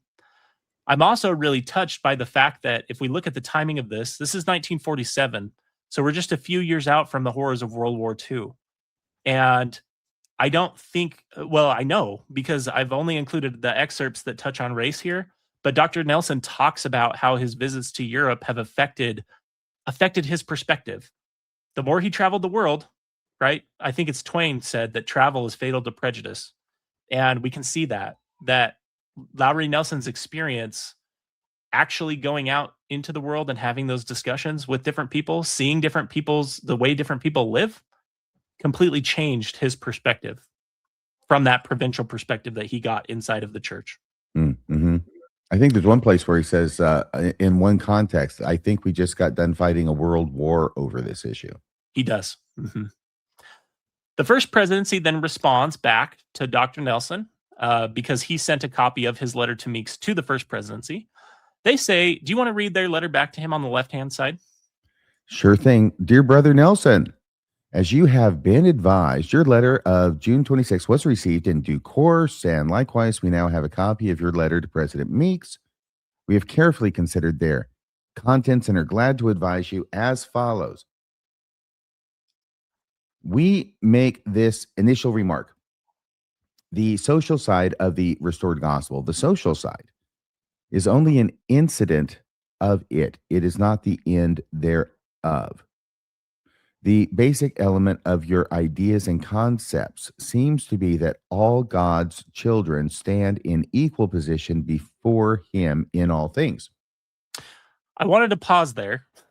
I agree. That is what Lowry Nelson was saying. I do not believe God is a racist. And it is just so odd to me that these prophets and apostles, because this is signed by the First Presidency, including George Albert Smith and McKay, who will, later, I think, kind of advance things on this issue for the church. But it's interesting that in the church's gospel topics essay on race and the priesthood, where they're finally trying to confront this issue, I want to read the introduction and just see how contradictory the things the prophets were saying in 1947 are with the things that the church is saying today.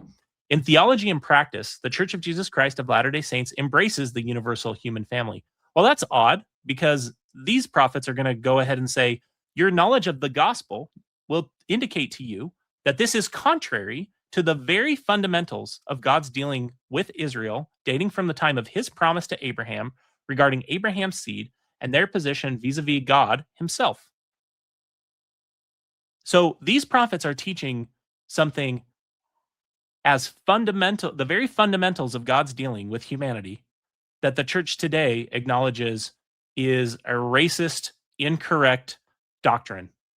So the prophets of the church in 1947 are arguing against the proposition that all God's children stand in equal position before him in all things.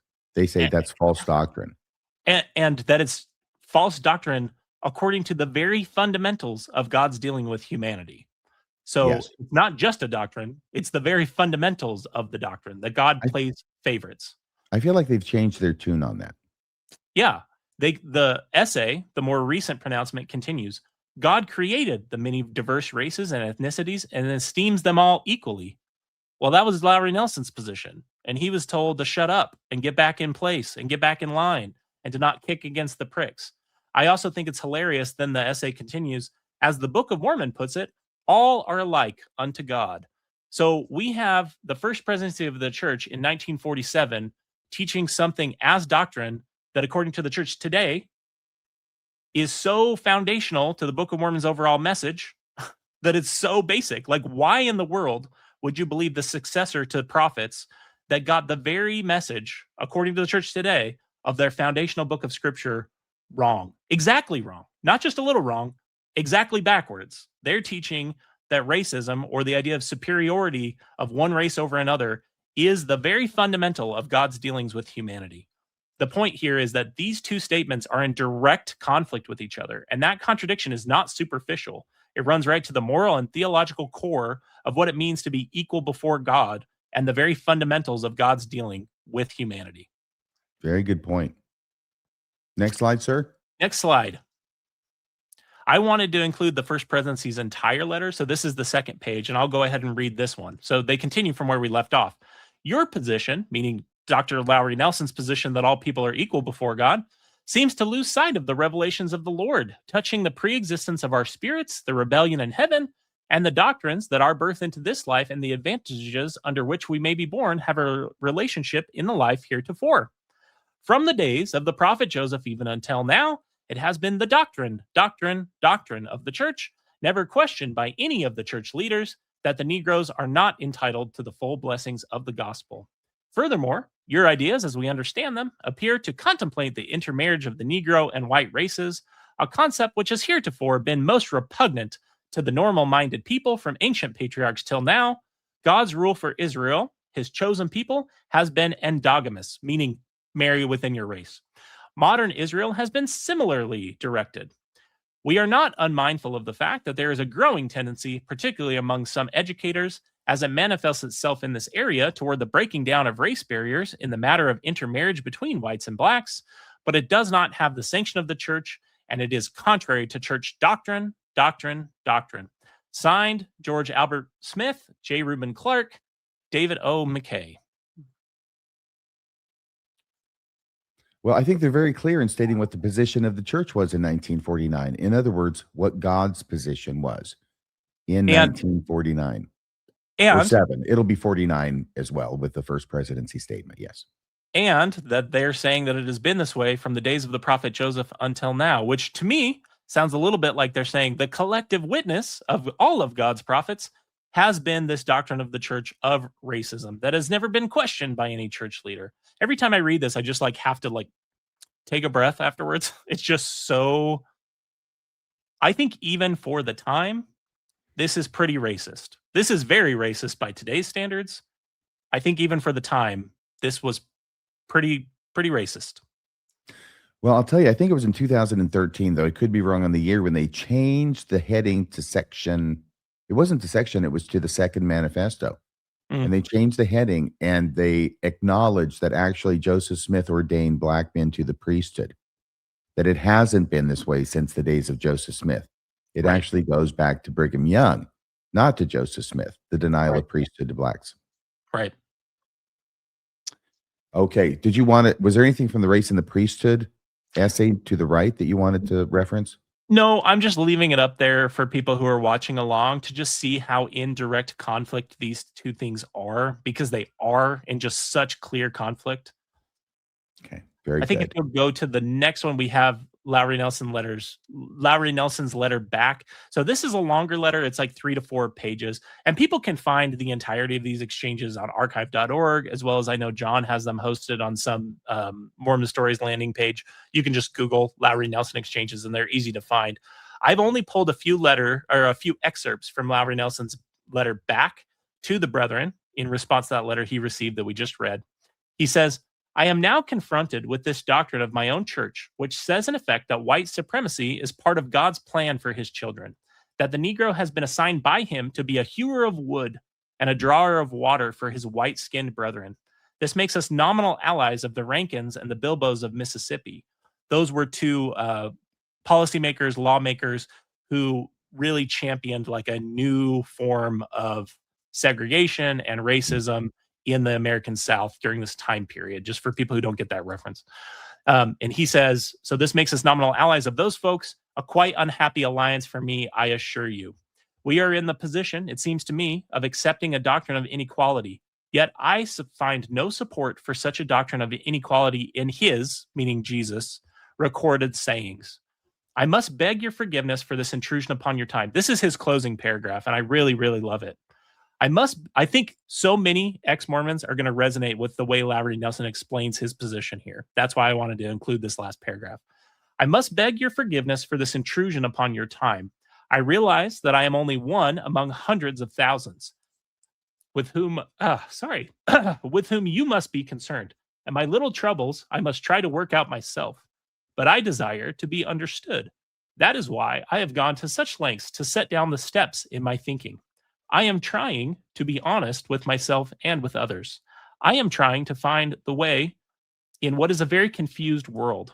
After seeing the devastation of Europe this summer, I am appalled by the sight of it and by the contemplation of what humankind can collectively do to itself, unless sometimes we, the human family, can put love of each other above hatred and somehow come to a mutual respect based upon understanding and recognize that others, although they may be different from us, are not, by that fact, inferior? Are we becoming so legalistic after the fashion of the Pharisees that we cannot adjust our institutions to the changing needs of mankind? Are we, as some have charged, more Hebraic than Christian? Hmm. And I know I choked up a little bit there. Sorry Is for that that. what was going on? I didn't want to ask. The reason I was choking up is because I know that his words saying, here I am, I desire to be understood, I'm trying to make the best decision I have with the information I have, that very much resonates with me. I am trying to be honest with myself and others. I've never done anything other than that in this space. And I know so many ex-Mormons feel exactly that same way. And I also am just struck with him saying that he realizes he is only one of hundreds of thousands of people that these brethren are concerned about. And it's just so interesting to me the way that we hear about how Christ left the 99 to go seek the one in the Gospels. And I know for most ex-Mormons, we don't feel that the church ever is able to step in and fulfill that ideal that we're taught about that Christ does. The idea of the prodigal son. We don't feel that. Instead, we feel that you can't be understood. We feel that you can't stay here and be honest with yourself and others. Thanks for taking me full screen, but I was done.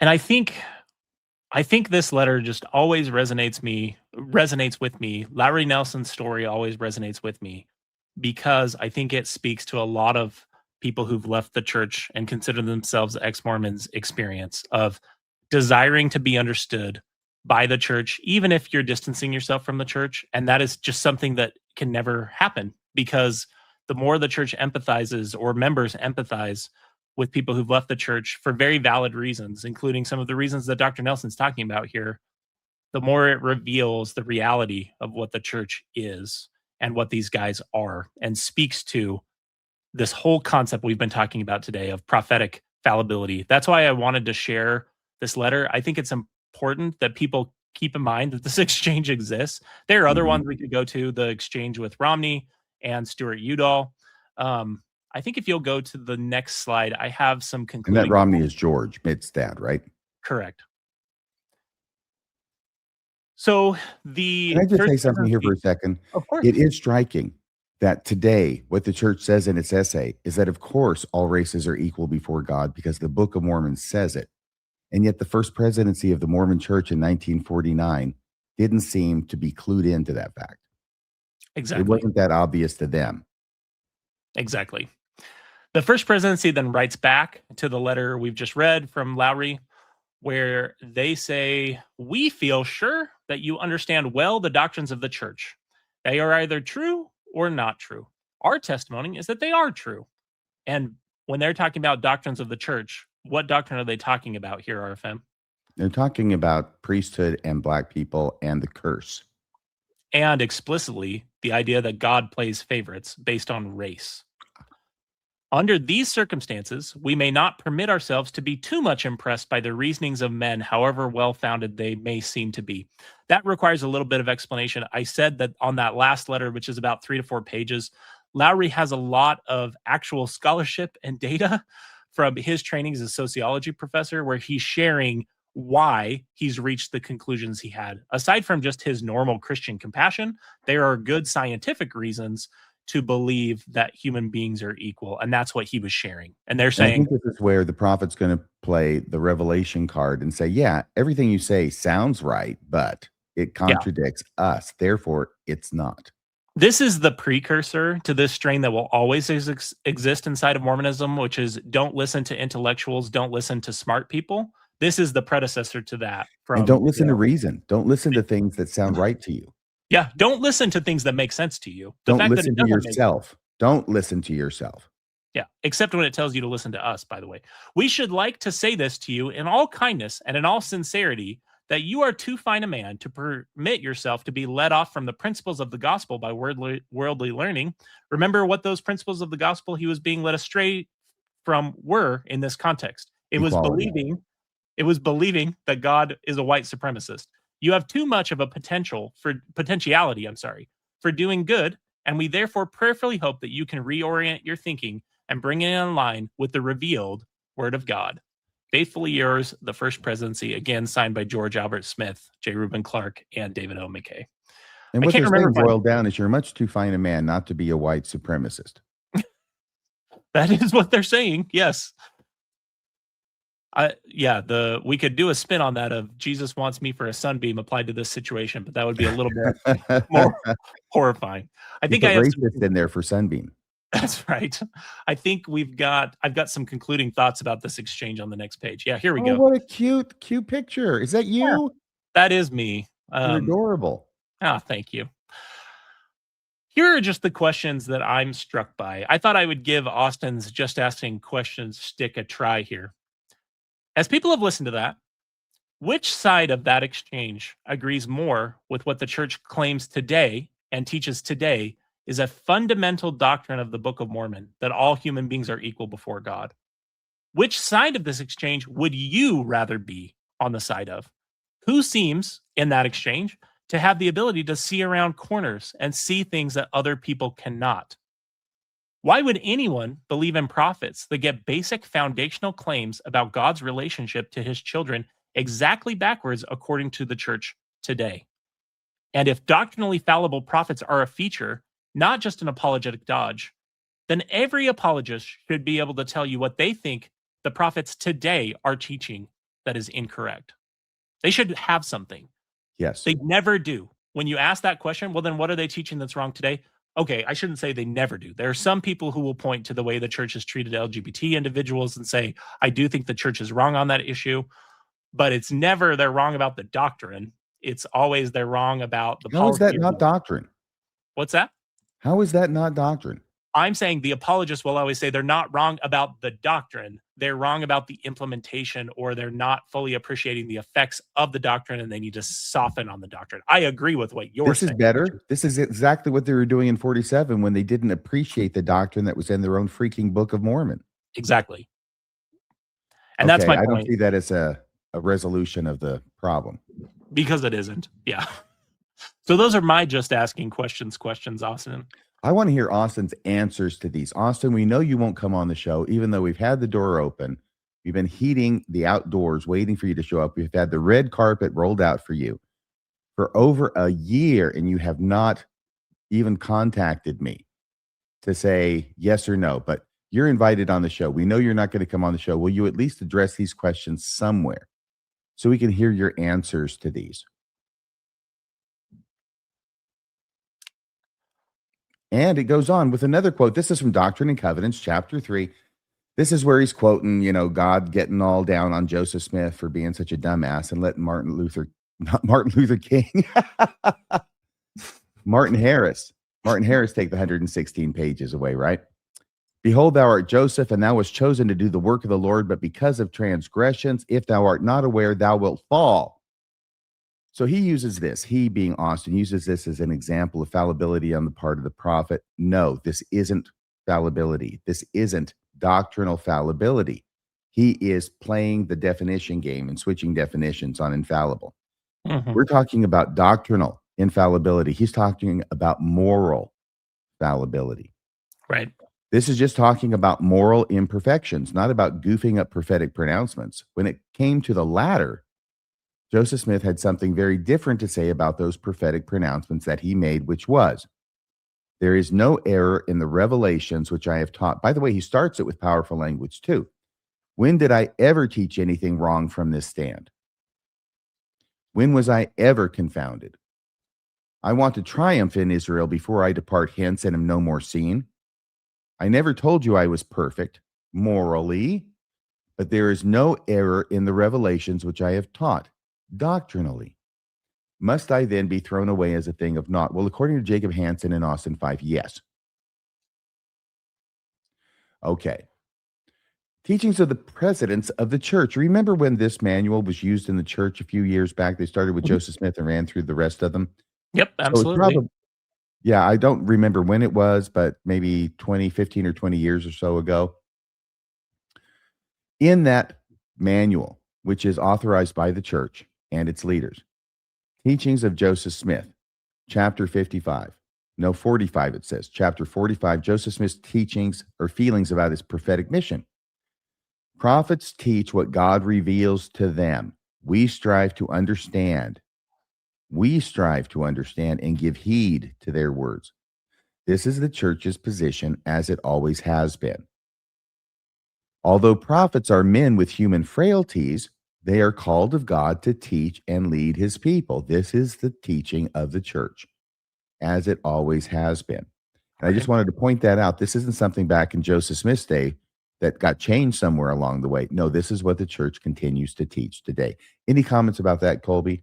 No, yeah, this is exactly right. This is the absurdity, I think, of the modern Mormon apologetic moment, is they are just constantly running from the way the church represents itself in its manuals, in its official publication. And it's so wild to me, like that you can't, like if you point them to something like this, they would find some way to say, well, that's just a manual. Like, that's just a manual. That's not like a prophet actually teaching something. It's just so wild. Like, if I can't take what the church teaches about itself in its manuals and its missionary lessons as what its doctrines are, or about what I'm supposed to understand about it from the church's perspective, then what can I? This is, again, why I think it's just an apologetic dodge when they do stuff like that, because they'll never tell you, here's the list of things that we actually believe right here. Here's the list. It doesn't exist. And the reason it doesn't exist is because the second they put something like that down, it's going to pose problems. I thought it was easy to find. That's what Elder Anderson said, but he is just a man with human frailty. So that's right. He is too, isn't he? Okay, I think Joseph Smith was just speaking as a manual here. And here's the third quote. Thank goodness the final quote he's using under this heading. This is from George G. Cannon. George G. Cannon? It's not George Q. Cannon. Maybe it's a different Cannon. Anyway. Yeah, I got it wrong, I guess.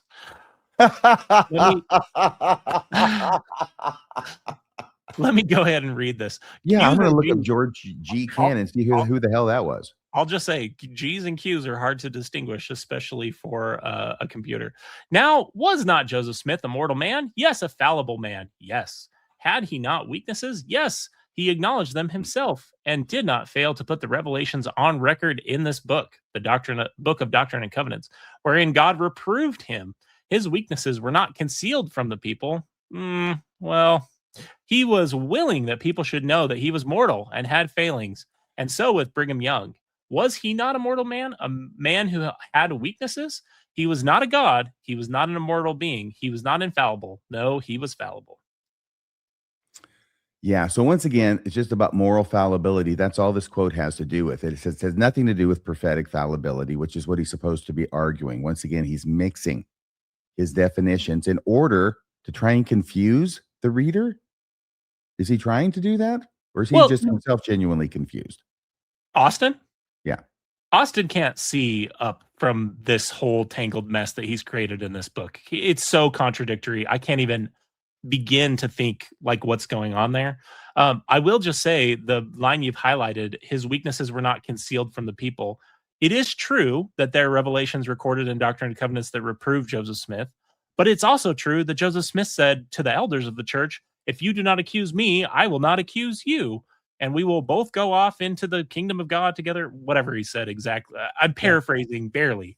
But this is the thing about Joseph Smith and just about Mormonism in general, is Joseph Smith said, you've done an episode on this actually, where you talked about the wonderful contradicting Joseph Smith. And I thought it was brilliant because Joseph Smith said both things all of the time.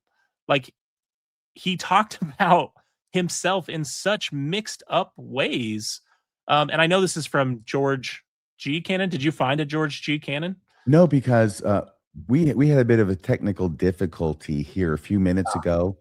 And it was with the electricity, and then that affected everything. But we've got it restarted again. But in the process of that, I think I managed to kick loose the connection to the computer from the keyboard.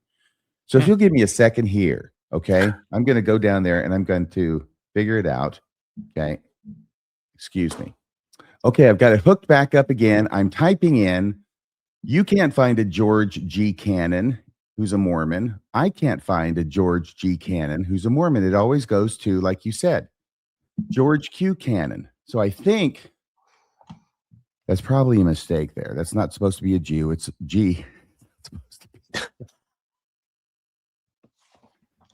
Oh, Jesus Christ. Okay. All right. I'll probably take that out. It's not supposed to be a G. So let me see here. G and Q. They're not even close to each other on the keyboard. No, but if They you're don't looking sound at like. How do you? What happened there? if you're looking at images, or if you're looking at like PDFs and they're being like text recognized OCR, G and Q may be mistaken for each other. Just saying. So a visual thing. Yeah, or a computer that's processing information in quotes. Just pointing that out. It would be a very understandable mistake for a computer to make. It's not a typo because, like you said, G and Q aren't close to each other on the keyboard at all. Yeah, well, it's not like George Q. Cannon was a little known person. No. I mean, doesn't everybody know about George Q. Cannon? If you've got a building at BYU named after you, then you should probably know that person's name. Just saying. There's a George G. Cannon building at BYU? Not G Cannon, because I don't think that person exists, but yeah, the Cannon Center. Okay, There's there's another correction you should make. Now, let me see. Did I say something here? Here again? Yeah, that's moral fallibility. Yep. So let's continue now. He's given us 3 examples of different kinds of weight on the issue, and he continues. Until June 1978, the church banned Black members of African descent from holding the priesthood and participating in temple ordinances. 2 months after the restriction was lifted, Apostle Bruce R. McConkie said the following: "There are statements in our literature by the early brethren which we have interpreted to mean that the people of African descent would not receive the priesthood and immortality. I have said the same things. Forget everything that I have said, or what President Brigham Young or President George Q. Cannon, not G, or whomever has said in days past that is contrary to the present revelation. We spoke with a limited understanding and without the light and knowledge that has now come into the world." Well, that was a great impression that you did. I wanted to say a couple of things. First off, what do you think was the actual word there where he brackets it and substitutes people of African descent? Negroes. I expect so. Yeah. I would wager on that without even checking it. That's probably what Bruce McConkie said. But forget everything that I have said. Go ahead. Which in 78 is interesting to me. I mean, that's like we're over 2 decades out from Brown versus Board of Education. I'm just saying this is another thing about the priesthood revelation that I had to reconcile with when I was in my faith crisis. Is the church wasn't just like late to the issue. The church was like 2.5 decades late to racial equality. And this is what happens when you have a geriatric leadership, when you have a gerontocracy, is you're going to be inevitably decades behind the times. And because they grew up in a different world. And such a limited cross-section in your church's senior leadership. Like and I'm saying this to, in some ways, ease my criticism of them. Like if they're just, for the most part, farm guys that grew up in Idaho and Utah who didn't actually grow up in a racially diverse place, they are not going to have the perspective of thinking about these issues in the way that someone like Lowry Nelson, who's traveled the world and traveled amongst these communities, is going to have. So I can understand that. I can understand not having the benefit of having had those experiences, but I think that just underscores like why it's so problematic to have your entire senior leadership made up of the same basic cross section of these provincial beliefs. There must be more than this provincial life.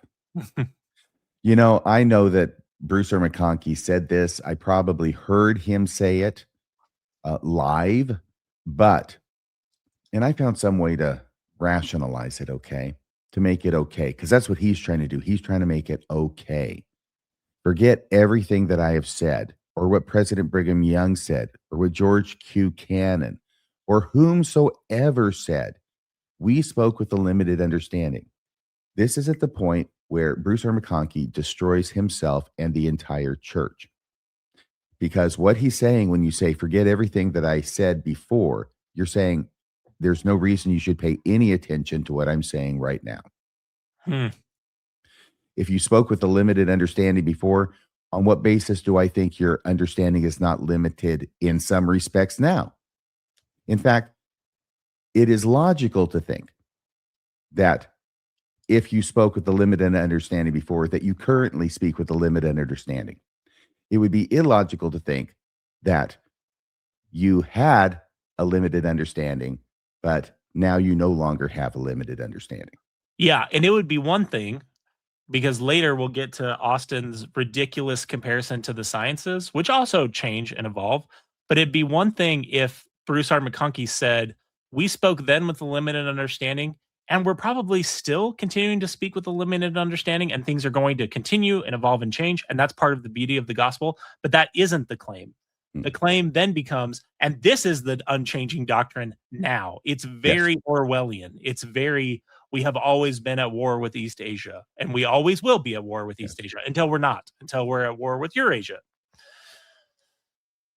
This is why I think that Bruce R. McConkie and Boyd K. Packer were the two who went wampaku after this and started making up spiritual experiences that occurred in the upper room with the 12 in the first presidency that caused this change, because they knew they needed something big. They needed some kind of freaking miracle. It is a natural compulsion to create a miracle in order to justify a shift in doctrine. And you see it in Mormonism from its inception. I'll just give you a couple of examples. When Brigham Young becomes the president of the church, or at least the apostles now, with he as the president of the apostles, takes over after Joseph Smith, because there's a spiritual event which is retrofitted onto the event where he gets up and speaks August 8th, 1844, and now he sounds and looks like Joseph Smith. That's the miracle that's made up later, but retrofitted to the event that is supposed to signify God's approbation of this move. And the same thing happens when the first presidency is reorganized in 1847 at Winter's Quarters. And there has to be a miracle, which is the earthquake and the voice of God being heard, saying, yeah, I want Brigham Young to be my president now. Yeah. So that has to happen. Or the revelation about the spirit world that, was it Joseph F. Smith receives in 1918, 1919? Same thing, right? Like, it's adding all this additional detail, and it has to have this grand visionary experience behind it. It's the same thing when Wilford Woodruff changes the way that sealing ordinances work and the whole idea of the law of adoption. He also claimed a very powerful spiritual visitation to ground that experience. Right. And the other one that I was thinking of is when now all of a sudden God's had enough of waiting months and months between the death of a prophet and the calling of a new prophet and the reorganization of the first presidency. Do you remember the miracle that happens that signifies that is cool? I don't, actually. No. That's the story where Jesus appears to Lorenzo Snow, I think it is, in the Salt Lake Temple. Jesus leaves the courts on high because it's so important to get the message to Lorenzo, I think it is, that you need to reorganize your first presidency right away and quit waiting for so long. So let me see here about this Doctrine and Covenants. And I only want to say this. Was it 1919 or 1918? These are the kinds of things that will keep me up at night. I think it's section 138. It's 18. Yep. Is it 18? Okay. Okay. So I got lucky on that one. But we spoke with a limited understanding, which means we have no prophetic value for you. Forget everything that I have said. You have no prophetic value for us. Thank you for admitting it, Bruce R. And then you throw Brigham Young and George Buchanan and anybody else and everybody else under that same bus. At this point, everybody who was thinking, and I wasn't one of them, but everybody who was thinking should have just said, bag it, we're gone. You've just proven that you have no value as prophets. Austin goes on. Do you want to read this, Kolby? We get our truth and our light, line upon line and precept upon precept. We've used this phrase in this series before, deepities. What a deepity, by the way. We get our truth and light, line upon line and precept upon precept. In what other way do you learn any amount of information except progressively? Just pointing that out. We have now had added, we have now had added a new flood of intelligence and light. And this on is the- Bruce R. McConkie continuing. Okay. Just to make it clear. We have now had added a new flood of intelligence and light on this particular subject, and it erases all the darkness and the views and all the thoughts of the past. They don't matter anymore. It doesn't make a particle of difference what anybody has ever said about the racial ban matter before the first day of June of this year, 1978. It is a new day and a new arrangement, and we consider this matter closed. Oh, wait. And guess what tomorrow is? Tomorrow's a new day. Will we have a new arrangement then? I didn't even read your note. We considered the matter closed. I just implied that because it's the exact same thought-stopping cliche. You're right. I did. We consider the matter closed. This isn't line upon line. This is a complete reversal and overhauling of doctrine. Nice try, Bruce R. If church leaders could be so completely wrong about excluding blacks from priesthood and the temple, what else could they be completely wrong about? That is the one thing Bruce R. McConkie and Austin Fife don't want us to think about. And it continues in Austin's letter. On the title page of the Book of Mormon, the keystone of our religion, it says, "And now, if there are faults, they are the mistakes of men. Wherefore, condemn not the things of God, that ye may be found spotless at the judgment seat of Christ." Isn't the statement above from the Book of Mormon teaching a scary yet beautiful doctrine? God calls flawed instruments who make mistakes to do his work. Doesn't that give me hope that while I flounder, I can be part of building up the kingdom of God? Before we answer that second question, I'll just say, if it's a scary yet beautiful doctrine that God calls flawed instruments who also make mistakes while doing his work, the question is, how do you know which is which? How do you know when they're acting as a flawed instrument, making mistakes, or when they're actually doing God's work? That's the question that isn't answered at all in this chapter, and I have never heard a workable model offered by any apologist. Well, the only model that I've ever heard offered is that's why we have to pray about it and find out for ourselves from God whether it's true. So now you've put, actually, instead of a clarification, what you've done is you've fudged it twice and said, these guys are not reliable, but I am. Mm-hmm. Isn't But that that's the a bad opposite standard. of what Jacob Hansen said? Yeah, exactly. That's my entire point. The only way you can know the difference between the two, when they're acting as a prophet or when they're acting as a man, is by relying on yourself. Because any experience you're going to have with the divine, even if people accept the idea of divine revelation and the Holy Spirit speaking to you, it's speaking to you. It's speaking to you, a person. How do you know that you're not making the mistake also? Right. So my comment zeroed in on the quote from the title page of the Book of Mormon, just saying, why is the author of the Book of Mormon so concerned that people will find mistakes in it? Methinks And the lady use does protest too much. Is that what you're saying? Oh my gosh, yeah, this is so obvious. Mhm. And use those mistakes to justify disbelief in it. Does that sound like something Moroni would say? If Moroni knows of any errors, why doesn't he just fix them or mention them specifically? Sometimes anticipating the other party's accusation can be a confession of its own. Can I use an analogy to help drive that point home? Does it have to do with brain surgeons? No brain surgeon Oh, involved. thank God. Let's say, oh, I'm going to get in trouble if I use that example. I don't care. I'll just use it because it's the first one that comes to my head. This is not true. This is a hypothetical. Let's say I'm having an affair on my wife, and I think that affair is going to blow up. This other individual is going to contact my wife and tell her that we've been having an affair. And It's like crimes and misdemeanors. Yeah. And yes. And I text Cammie and say, hey, you're going to get contacted by this person that's going to make all these claims. But trust me, that didn't happen. This is all a lie. Right. This is what you're talking about here in this last bullet point. You just screwed Anticipating- yourself. You just anticipated it. You have to wait until they call and then you justify it. Otherwise, you're admitting that you're guilty in advance. Well, You just have to look at the claims themselves. So often with Mormons, they'll say, well, look, it says right here. Joseph said right here that he wasn't perfect. He said right here, or Moroni told him, and it's in his Joseph Smith history, that his name was going to be had for good and evil of all people. My point is, if you think about this from the perspective of the person who's engaged in the wrongdoing or potentially engaged in the wrongdoing, pre-apologizing or pre-creating excuses for what you know the accusation is likely to be has to be evaluated like any other claim. But for some reason, there are people who see this and they go, well, look, it says right there that they're the mistakes of men in this book. Well, as you're saying, because it doesn't point any of them out or correct them, why in the world would I care about that? Okay, let me give you a real example. This isn't a hypothetical. I'm 12 years old. I got my friend Mark's Apollo. We're out in the woods and we're playing bow and arrow. When I say playing bow and arrow, we've got our bows, we got our arrows. They're not nice. They're just, they're cheap bows, but we're playing Robin Hood and stuff and shooting at stuff. And along come a bunch of kids who are maybe 9 or 10 or whatever.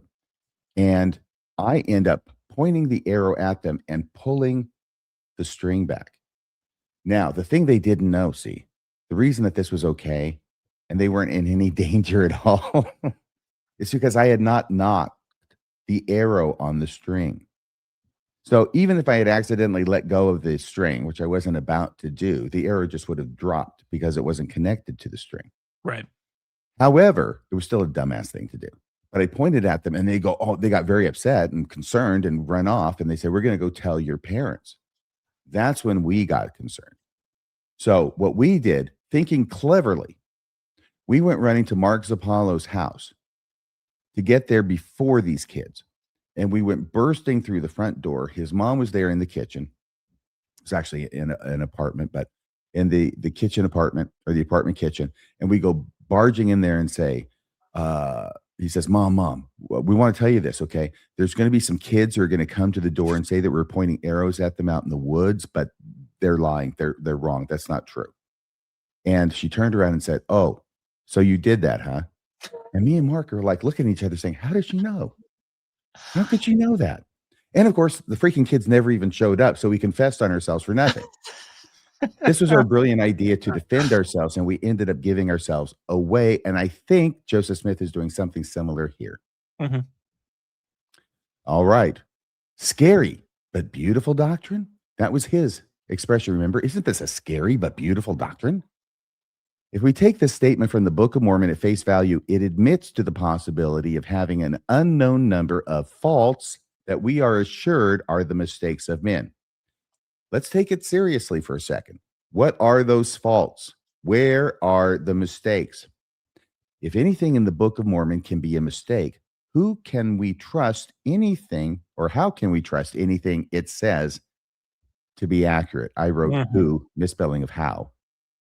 How can we trust anything it says to be accurate? Because we know that some things in it are not accurate, and we don't know what they are.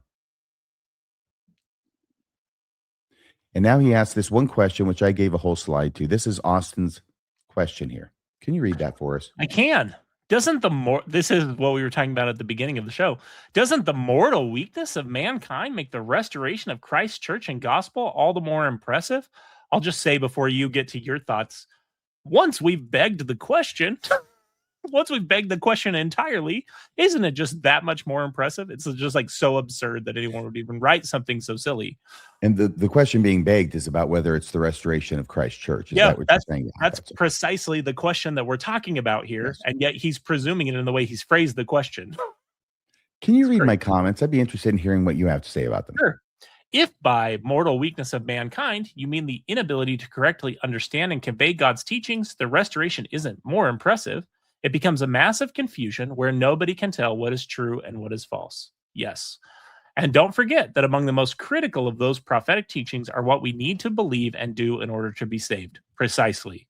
If that is one of those areas where prophets got things wrong, then I would call it a serious problem. And I would also observe it's a problem that you don't know about until after you die. They are making a promise that never has to be delivered because it never can be delivered because all of the promises only come true in the afterlife. It's a great system for them. Yeah. And if once we're dumb enough to believe them. Yes. That's why, with the way you just phrased it, dumb enough to believe them. That's why I have sarcastically before said that I believe in the opposite of Blaise Pascal's God.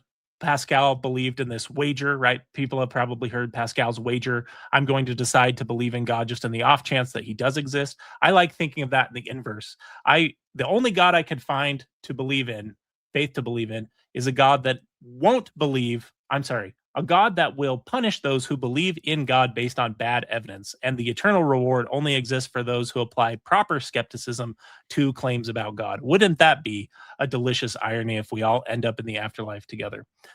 And once Austin has opened the door to that possibility, any eternal value claimed by Mormonism as a religious institution goes right out the window. Yes, completely agree.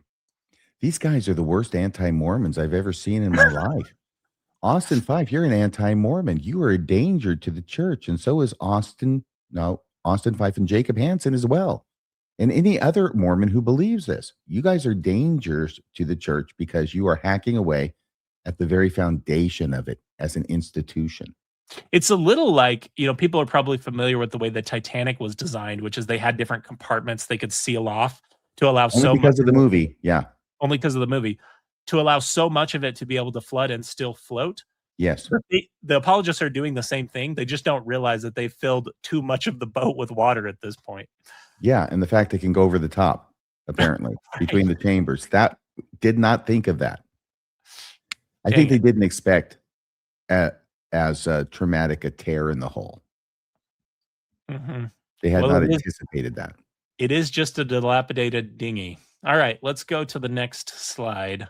Here we go. This is Austin saying, with some exceptions, can't we agree that our flawed leaders have done a good job leading church members to God? You can stop there for a second. Of course I can. Well, do you agree with him? Can't we agree on that, Kolby? No, I don't believe that the church leaders have done a good job leading church members to God. And apparently the church today agrees with me because, going back to how we compared and contrasted the Lowry Nelson exchange with the Gospel Topics essay on the exact same issue, the church itself is saying that what George Albert Smith and his first presidency taught as fundamental doctrines of God's dealing with humanity were absolutely backwards, according to its foundational text, the Book of Mormon. So if that's what you call doing a good job leading church members to God, Austin, I just don't agree with, I guess, how you're using the term. He assumes so much. I mean, how can we know if the church is doing any kind of a good job leading members to God in this life? That's another thing we can't find out until the next life. Right. And then he asked this question, and I'll throw it back to you. Did you want to read that second question? Sure. Yes. Haven't our leaders encouraged us to be better neighbors and community members? I think he just shifts. I mean, I don't even know what he's saying at this point. Does he know what he's saying? He just shifted into a completely different subject. Better neighbors? Better neighbors and community members. Yeah. I mean, I will acknowledge that the church does a good job of some of those things, but do you see how different that is from the original claim, which is like, this is the one true and living church that leads you to God, that can teach you the things that you need to know to gain your salvation. And the reality of the evidence requires Austin to denigrate those claims or devolve those claims to, but isn't this an organization that leads me to be a better neighbor and community member? Well, what couldn't I say that about? Like so many institutions that don't make these same drastic claims about God. Kiwanis. Rotary. Kiwanis? Yeah, Rotary. All sorts of other different religions, like almost all of them. Yep. So I wrote, why does Austin have to include with some exceptions? How many exceptions, Austin, and what are they? When he says with some exceptions, can't we agree that our flawed leaders have done a good job leading church members to God? I said, why does he have to say with some exceptions, and what are they? And think about what Christ said. The way you can tell a true prophet from a false prophet is that a good prophet cannot teach evil things or give you evil fruit. That's what Christ said. So Austin including that with some exceptions, which he needs to because of the church's historical track record. If you apply that, he's admitting to bad fruit. That's bad fruit. Yep. Except for this bad fruit, the church has produced some really good fruit. That is exactly what he says. Except for all the bad fruit. Haven't they done a good job? Yes. And that flies in the face of course, Jesus' statement that you quoted before. Your So how second many thought- Oh, sorry. He says with some ahead. exceptions, and I say, how many exceptions, Austin, and what are they? Why won't you tell us? I suppose to give him his due, he did mention the priesthood ban, so that's certainly one of them. Okay. But why won't you tell us what these exceptions are? Why do you have to keep them so close to your vest? How could we possibly agree that the Mormon church or the Mormon church leaders have done a good job leading members to God? Isn't that a faith proposition? Mm-hmm. And being better neighbors does not equate to leading people to God, at least not in Mormonism, where you have to do a lot more than just be a good neighbor to please God. So those are some of my thoughts that came up.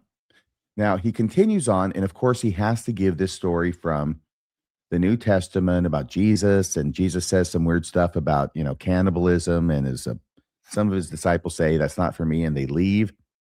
And then Peter says, hey, we're going to stay with you because you are the guy. And so this is used to tell people that the Mormon church is the church and you should stay here. And where will you go? That's where that expression comes from in Mormon parlance. Where will you go if you leave the church? Right. Do you want me to read this? Would you please? Christ was perfect, unlike our leaders. However, he gave what seemed like a strange lesson after feeding thousands for the second time. He said, whoso eateth my flesh and drinketh my blood hath eternal life, and I will raise him up at the last day. From that time, many of his disciples went back and walked no more with him. Both of those are Interesting. It's John 6:66. That's an easy reference to remember. That is very interesting. How did Simon Peter and the disciples react to this unusual object lesson that was superficially contrary to religious norms? Simon Peter answered him, Lord, to whom shall we go? Thou hast the words of eternal life, and we believe and are sure that thou art that Christ, the Son of the living God. And he's responding to Christ, saying to him, will you leave me also? Correct. And so Simon says, to whom shall we go? Anyway, this is always thrown in there as if it explains anything. It assumes that Mormonism is true. It assumes that Jesus and Mormon leaders are the same.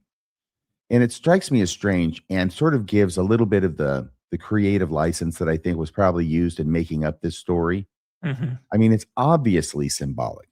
Right. Who's going to actually leave because they think Jesus is talking about gnawing on his arm or drinking his actual blood? Nobody. It's obviously symbolic. When did Jesus actually have anybody drink his blood or eat his flesh? The fact the Mormon church uses this story over and over again to encourage people to stay shows how completely leaders equate Mormonism with Jesus Christ. It also shows for him. They speak for him, and once again, this means that they shouldn't be making mistakes. So you get contradictions within contradictions. Please.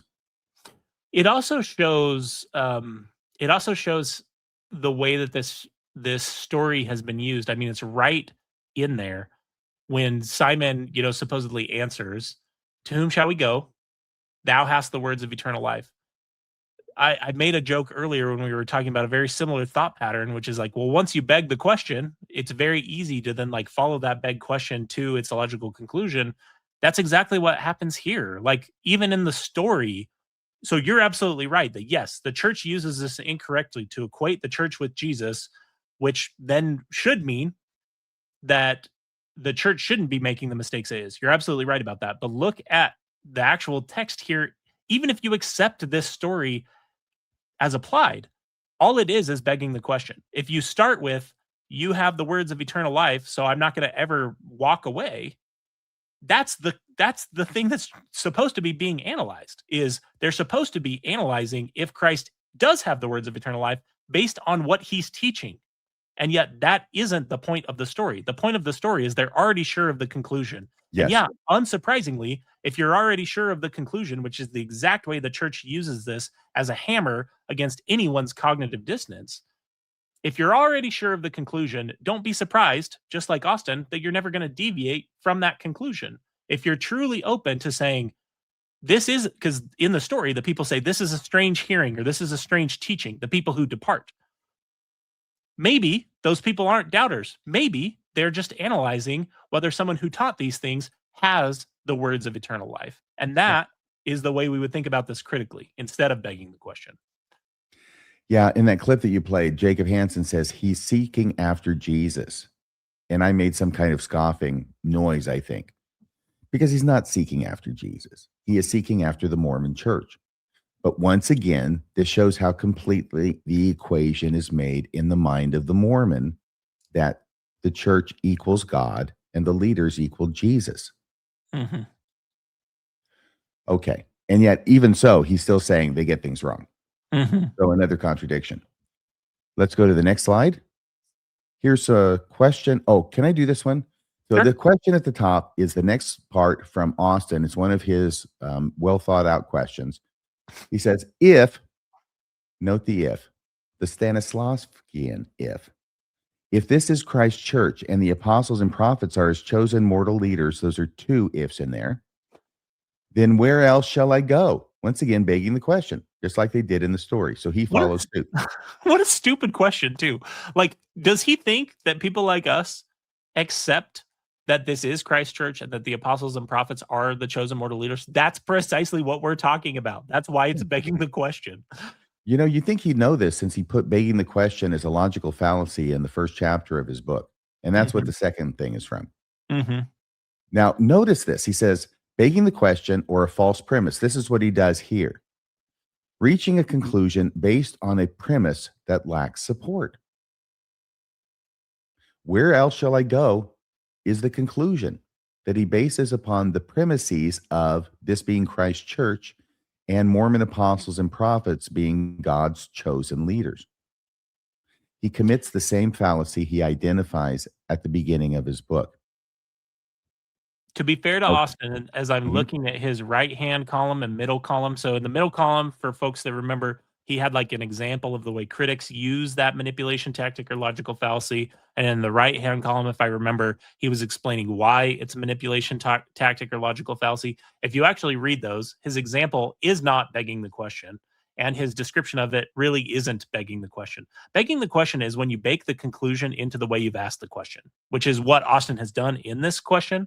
The one at the top of the screen, I mean. But if you look at his example, the church hid the fact that Joseph Smith used the seer stone in the translation process, thus the church is immoral. That's not even begging the question. But begging the question would be baking in the premise that the church hid the fact that Joseph Smith used a seer stone. Just as an example, if we were going to use that same example, the problem is that's not an incorrect assumption. That is something that could be demonstrated. Anyways, so to Austin's credit, maybe it's just that he doesn't understand what begging the question is. Let's explain it really quickly. Well, he correctly defined it. In the left-hand column, that's true. Yes, or at least his computer did. So if you're looking at an if-then statement, be careful of the if. The if is only valuable if you've already demonstrated that the if is correct. Yes, exactly. Or I should say the then is only valuable if you've demonstrated that the if is correct. Yeah, that's what conditionals mean, right? Yeah. If this is Christ's church, then where else shall I go? Okay, well, you've just avoided the entire subject of the discussion, which is this Christ's church? Right. He goes on to say a few more words, which I hope you'll read for us, Kolby. I sure will. Many critics seem to misconstrue what it takes to be a leader in the church. I am sympathetic to that sentiment because that was me. In high school, I had a bishop with whom I was at odds. To my embarrassment, I was critical of him until I was 29. Anytime I referred to him, it was in a negative way. I wish you would tell us what it was. I mean, was the guy diddling, little kids during the child interviews? Is that why? Well, there are legitimate and illegitimate reasons to be critical of somebody who's a bishop. That's all I'm saying. Yeah, we've read Austin's abuse in the church chapter. I don't think he would have had a problem with that. To my embarrassment, I was critical of him until I was 29. Anytime I referred to him, it was in a negative way. What happened? In 2016, I was sitting in a ward council, and out of nowhere, I was caught away in a vision of the past. Wow. My attention flashed back to 2004. And why wasn't he paying attention to the ward council? That's what I want to know. Well, having been in ward councils, I can understand that entirely. My attention flashed back to 2004, and I could see a small council in my mind's eye, like the one I was then sitting in. The bishop I was so critical of prayed. He prayed for me and my family by name. Tears streamed down my face as I realized my hypocrisy. Do you think That this is a little overstated? Do you think tears were really streaming down his face in the ward council? I don't know. No, of course I don't believe this. No, he happened. didn't. And the fact that let's just take this at face value. The fact that he imagined a scenario that may have happened. Like, what if the bishop in 2004 was a jerk? The fact that he can imagine that he wasn't doesn't mean that the guy wasn't a jerk. What a weird thing to write. The I know, bishop he's was, a jerk to my face. Everything I know about him is he's a jerk. But now I'm in a council and we're praying for wayward members or whatever, or the bishop is, and oh my gosh, this bishop that I used to hate, he must have done the same thing for me, and therefore I'm a hypocrite. yeah, what a weird thing to write. So I'd rather have a Austin guy said- treat me nice to my face and not pray about me. yeah. Tears streamed down my face as I realized my hypocrisy. That bishop was, in a way, me. I realized that he and I and millions of other typical members are the leaders of the church. The general authorities of the church are likewise a bunch of flawed people who are flailing their way toward light and truth. You know, he gets closer and closer to the truth the more he rambles. That last sentence was especially interesting.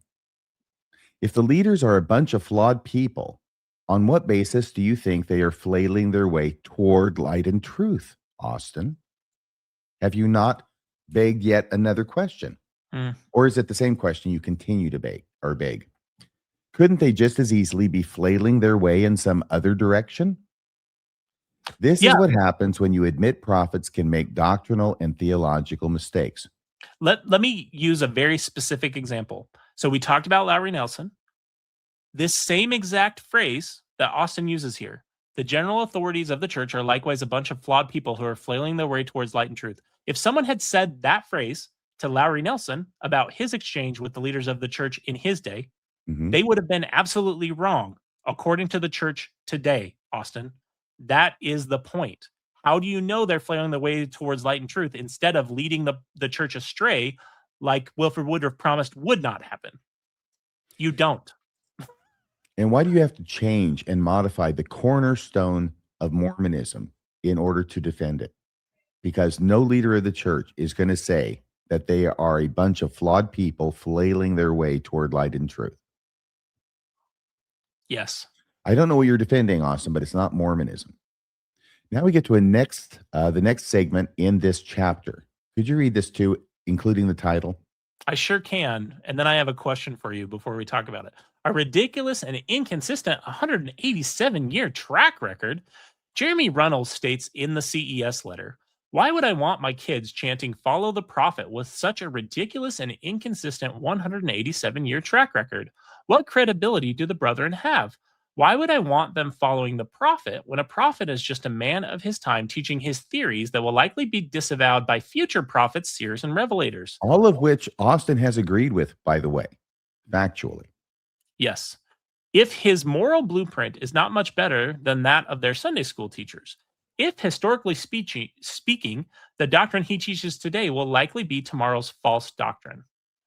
I'm glad that he indicated the emphasis was added by him, because I was sitting here going, I wonder if Jeremy Runnels did all the weird bolding, and that's where Austin got the inspiration to do the weird bolding throughout. But no, I'm glad to see that originated with Austin, because He probably got it from the Tanner's book, I guess, I don't know. Shadow or Reality. Okay, here's my question for you. Do you think that Austin Fife dislikes Jeremy Runnels more, or you and I more? I think by this time, he's forgotten Jeremy Runnels completely. Okay. I think it's only us. And it's between the two of us. I think the interesting question is, which of us does he dislike the more?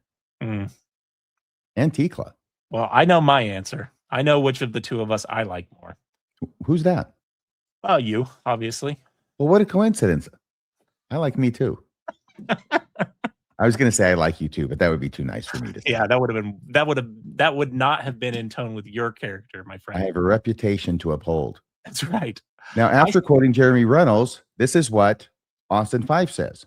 I see what Jeremy is trying to do, but what if I use the same logic? It's not logic to judge the scientific method and scientific consensus at large. I was taught in grade school that Pluto is a planet. Wrong.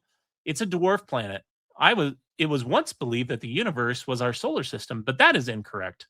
Conventional wisdom used to be that the Earth was the center of the universe. Also wrong. The blank slate theory, incorrect. A static universe proposed by Einstein, not true. Spontaneous generation by Aristotle, supplanted by germ theory. Maternal impression, also wrong. Aristotelian physics, superseded by Newtonian physics. The hollow earth theory, nope. Phrenology, that is not true either. Wait, the hollow earth theory isn't true? Then where the hell is the city of Zion? Answer me that, Austin.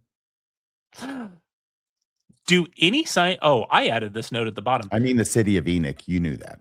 Yeah, of course.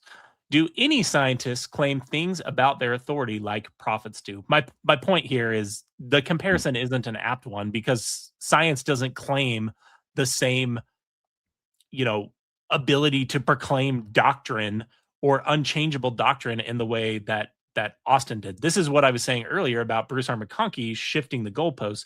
It would be fine if you throw the goalposts out altogether and say, we really are just trying to get it the best we can, but we are fallible men who make mistakes. That isn't what they say. Instead, it just becomes this, the cabining that we talked about with the Titanic. We'll admit that we were wrong here, but now today, this is absolutely the true doctrine that God wants you to understand, right? And usually they're 20 to 30 years behind society and science anyway. Yes. It's not like there's any point at which the church has moved in one direction and science has gone, hey, wait a second, you're right. We're going to follow that direction too. It's always science moving one way, church resisting, church realizing they're wrong, church holding out, and then finally church following suit. And who corrects bad science? Who corrected the static universe proposed by Einstein? It wasn't religion, Austin.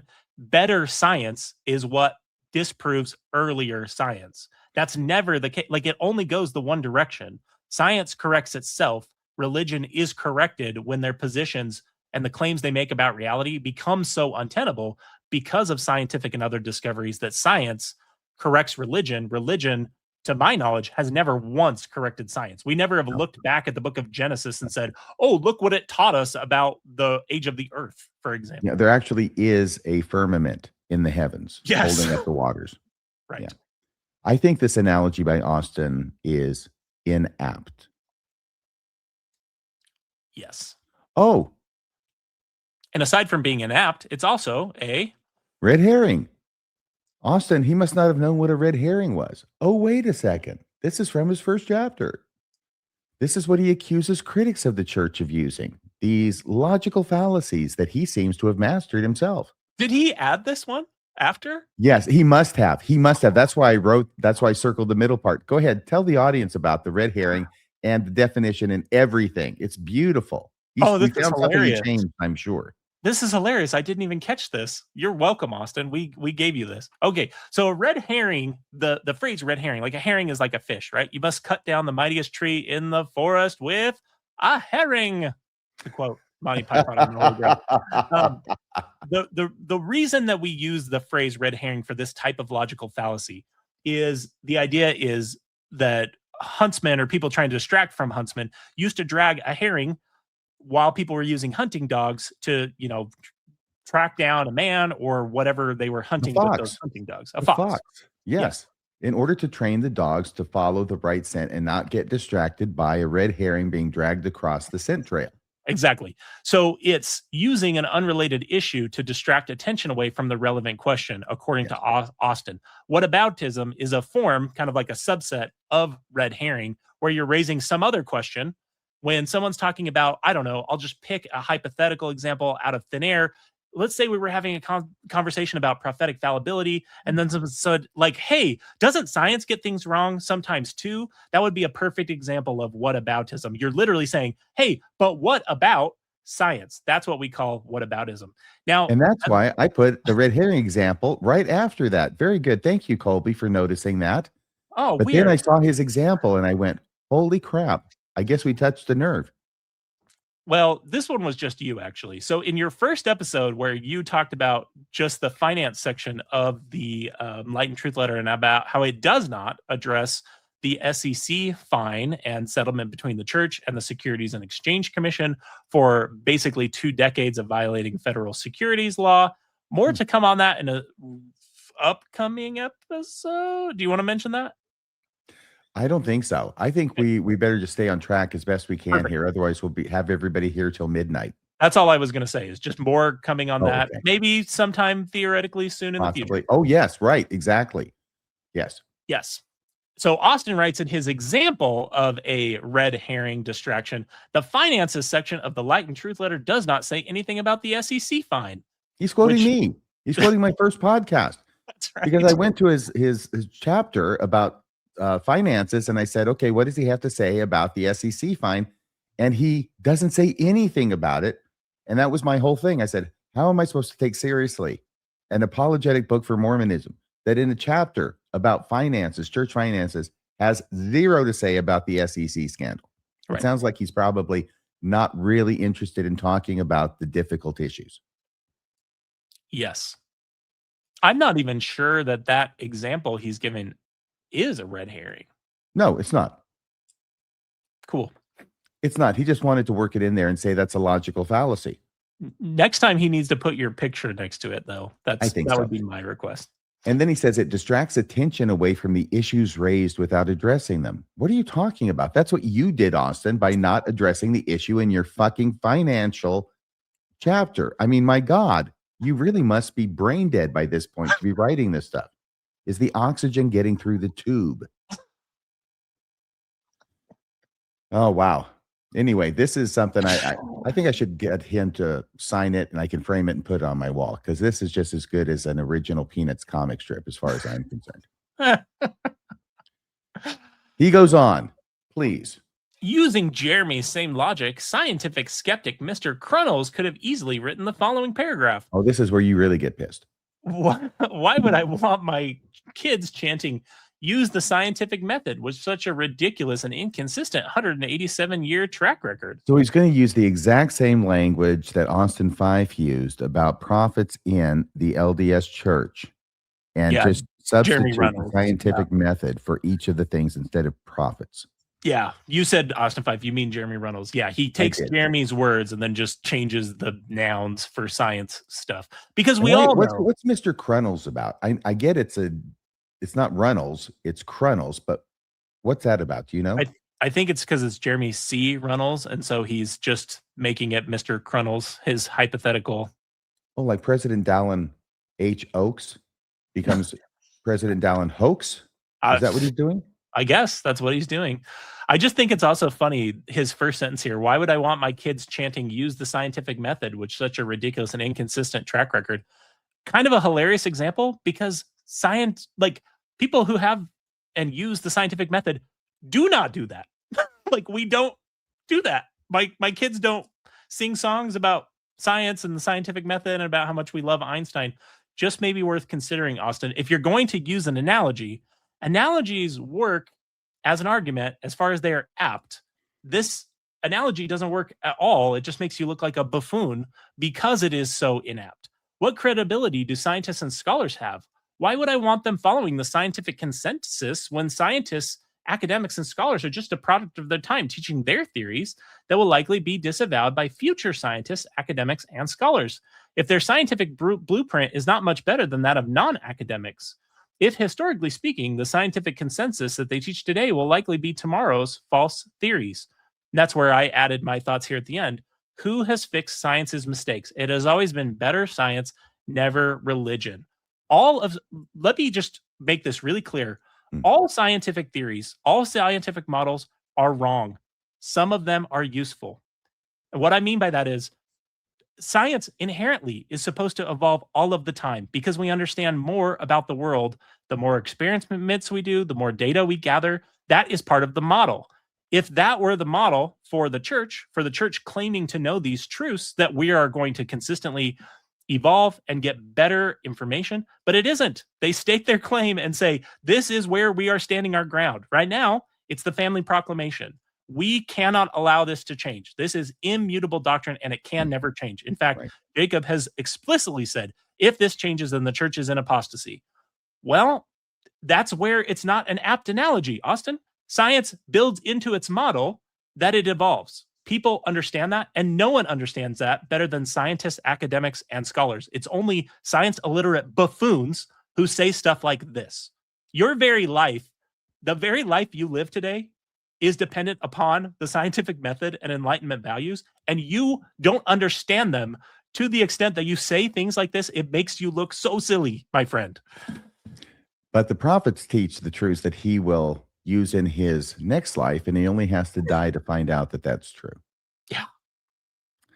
Yeah, I think that this is really a kind of a desperate attempt to make scientists and prophets, Mormon prophets, on the same level with the same degree of trustability. He goes on to say this: science and academia are meaningful endeavors, regardless of what Mr. Krennels may say. Even with the blunders, continuing to use the scientific method is worthwhile as we stumble toward light and truth. See how he managed to replicate the same language he used about the prophets there? I wonder why he did that, Kolby. Oh, wait.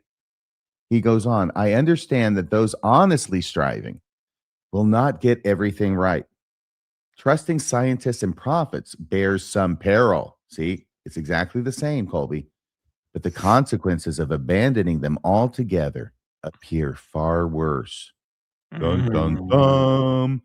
Why do they appear far worse? What are the another one of those big questions?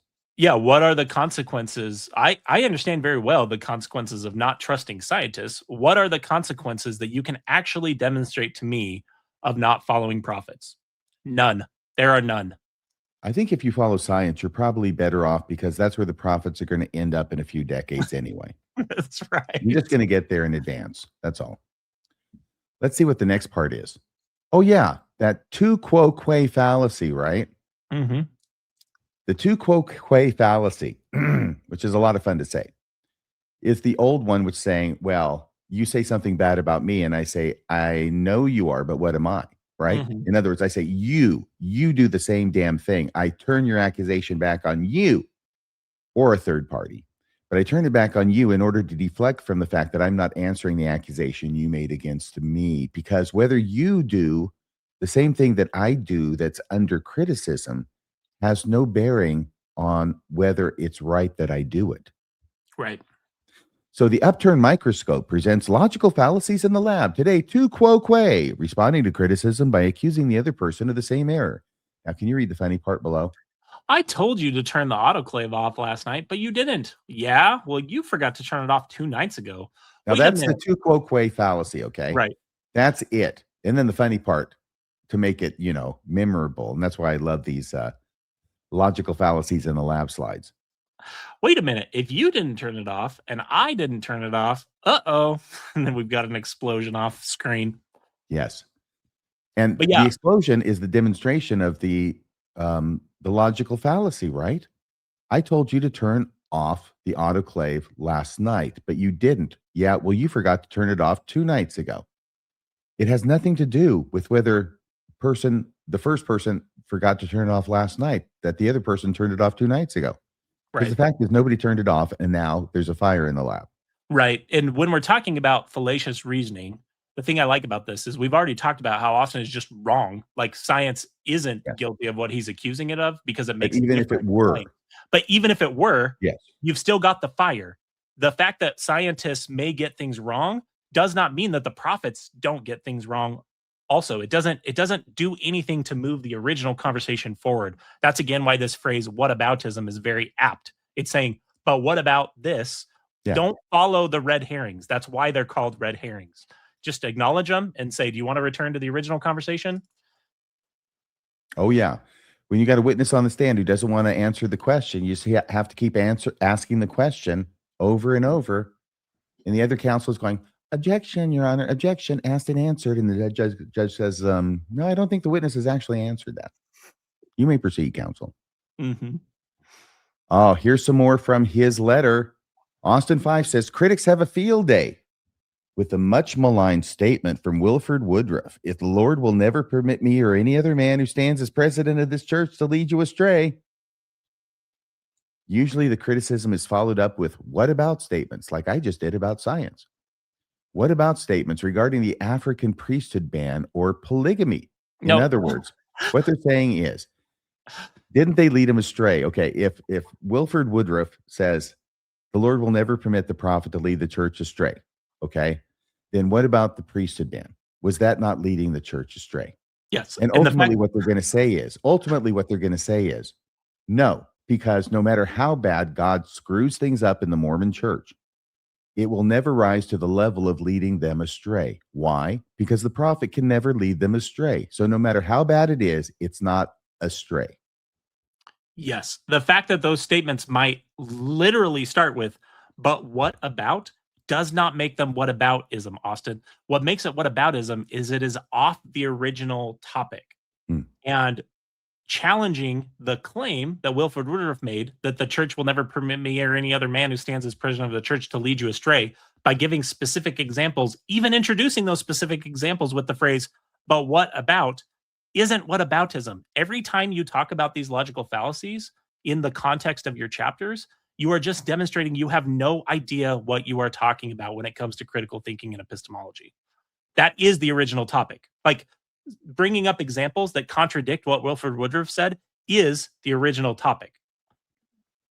So now he's going to use a story which Austin finds particularly meaningful to himself from a BYU professor, always a good source, that raises the bar so high on the word astray that the prophet can do anything and not lead the church astray. But here's the story, if you'd read this part, about BYU Sure. Professor Anthony Sweat. Great name. In an online video, BYU professor Anthony Sweat gave this great illustration that highlights the difference between mistakes and leading astray. Hilarious that it's an online video from a BYU professor and not a prophet that's making this. So think about what this means for 1 second, and then I'll read it. I'm sorry.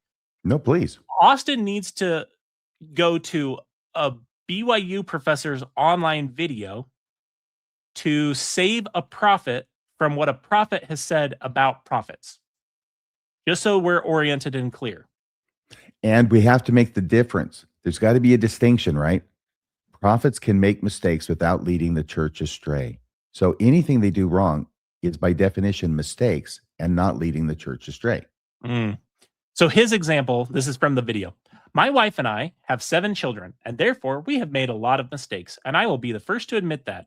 If I brought in my 7 children onto this video one by one and lined them up and said, tell all the viewers of this video how many times your mother and father have made mistakes, this video would go on for hours and hours. I'm positive I've had to repent, I've had to learn, I've had to apologize, I've had to grow. However, I'm confident that if we brought in those same 7 children and said, do your mom and dad lead your family astray? I'm confident that all 7 of my children would say, no, they lead us on the right path. They lead us in the right direction. I'm underwhelmed. What do you think? Yeah, it just entirely depends on what you mean by those terms. Like, do your mom and dad make mistakes versus do your mom and dad lead your family astray? This is just this is nothing. This is profound to you. Like, this is embarrassing that someone would think this is profound. This is nothing. This is just a guy talking about a distinction without a difference and pretending like there is a difference between those things. Well, let's take this analogy and let's make it a little more germane by tweaking it, shall we? Let's say that this guy has 7 kids, and one of the kids, he says, you can't go to church with the family because of the way you look. And God doesn't like the way you look because you're the kid with the red hair. Let's put it that way, okay? You're the kid with red hair. God doesn't like red hair. He loves you, but he doesn't like your red hair, and you just can't go to church. Or you can go to church, but you can't partake of the sacrament no matter how righteous you are. Would that kid say that his mom and dad had never led him astray as far as Mormonism and the gospel goes? And would the other 6 children who grew up watching this behavior and this discrimination, would they have the same feeling? Great point. Thank you. I learned a few things in law school, like the Socratic method. I think we can tweak this and make it a little closer to the actual point where it's not so easy peasy as Austin would like to present it. Oh, did you do this? Nope. You didn't? I did this? Really? Wow. And it seems similar. What would your kids say if you told one of your 7 kids that they couldn't sit at the table for Sunday dinner because of the color of their skin? Do you think that kid would agree his parents were leading him in the right direction? This story is just another basis to make excuses for prophets who get things wrong, even though they claim they speak for God. And that's where my mind was going is we have to look at the claim being made. If we ask those kids in this example, have your parents ever made a mistake about something they told you they weren't mistaken about? That is, again, bringing the analogy more, making the analogy more apt. That's what's really going on with prophets, is that they're claiming that they're not mistaken about these things. They're claiming these things won't change, and yet they do. Good point. Thank you. He goes on to ask this question. I'll just ask the question, and then you can read the rest of his stuff. Sure. So the critic asks, follow a prophet, even though he may be wrong sometimes? Yes, that is what I'm asking. I'm saying follow a prophet, even though he may be wrong sometimes. And now Austin doubles down. And he thinks that by doubling down, it makes his position more logical. My answer, yes. Can you read the rest? That is exactly what I'm saying. The risk is worth it, just like it's worth the risk of continuing the scientific method. Learning to cope with leaders and heroes who make mistakes is part of growing up. In my 20s, I naively thought I had lousy parents. Then I became a dad. I have earned some gray hairs. I now see clearly my parents for who they were, flawed people who loved their children and tried their best. Man, this paragraph is so interesting to me because there is a lot of truth to the idea that when you change roles, whether it's like now you're a parent when before you were only a child, I'm sure it's going to be the same thing for me when I become a grandparent versus, I used to be just like a frontline attorney. Then when you move into like supervision and then manager level, or you move even above that and you're managing more parts of an agency or an organization, you go through this maturing phase where you recognize some things that frustrated you in the previous position, you now completely understand, right? I was frustrated by the way my dad may have handled a situation. This is just hypothetical. I'm just trying to illustrate what I'm talking about here.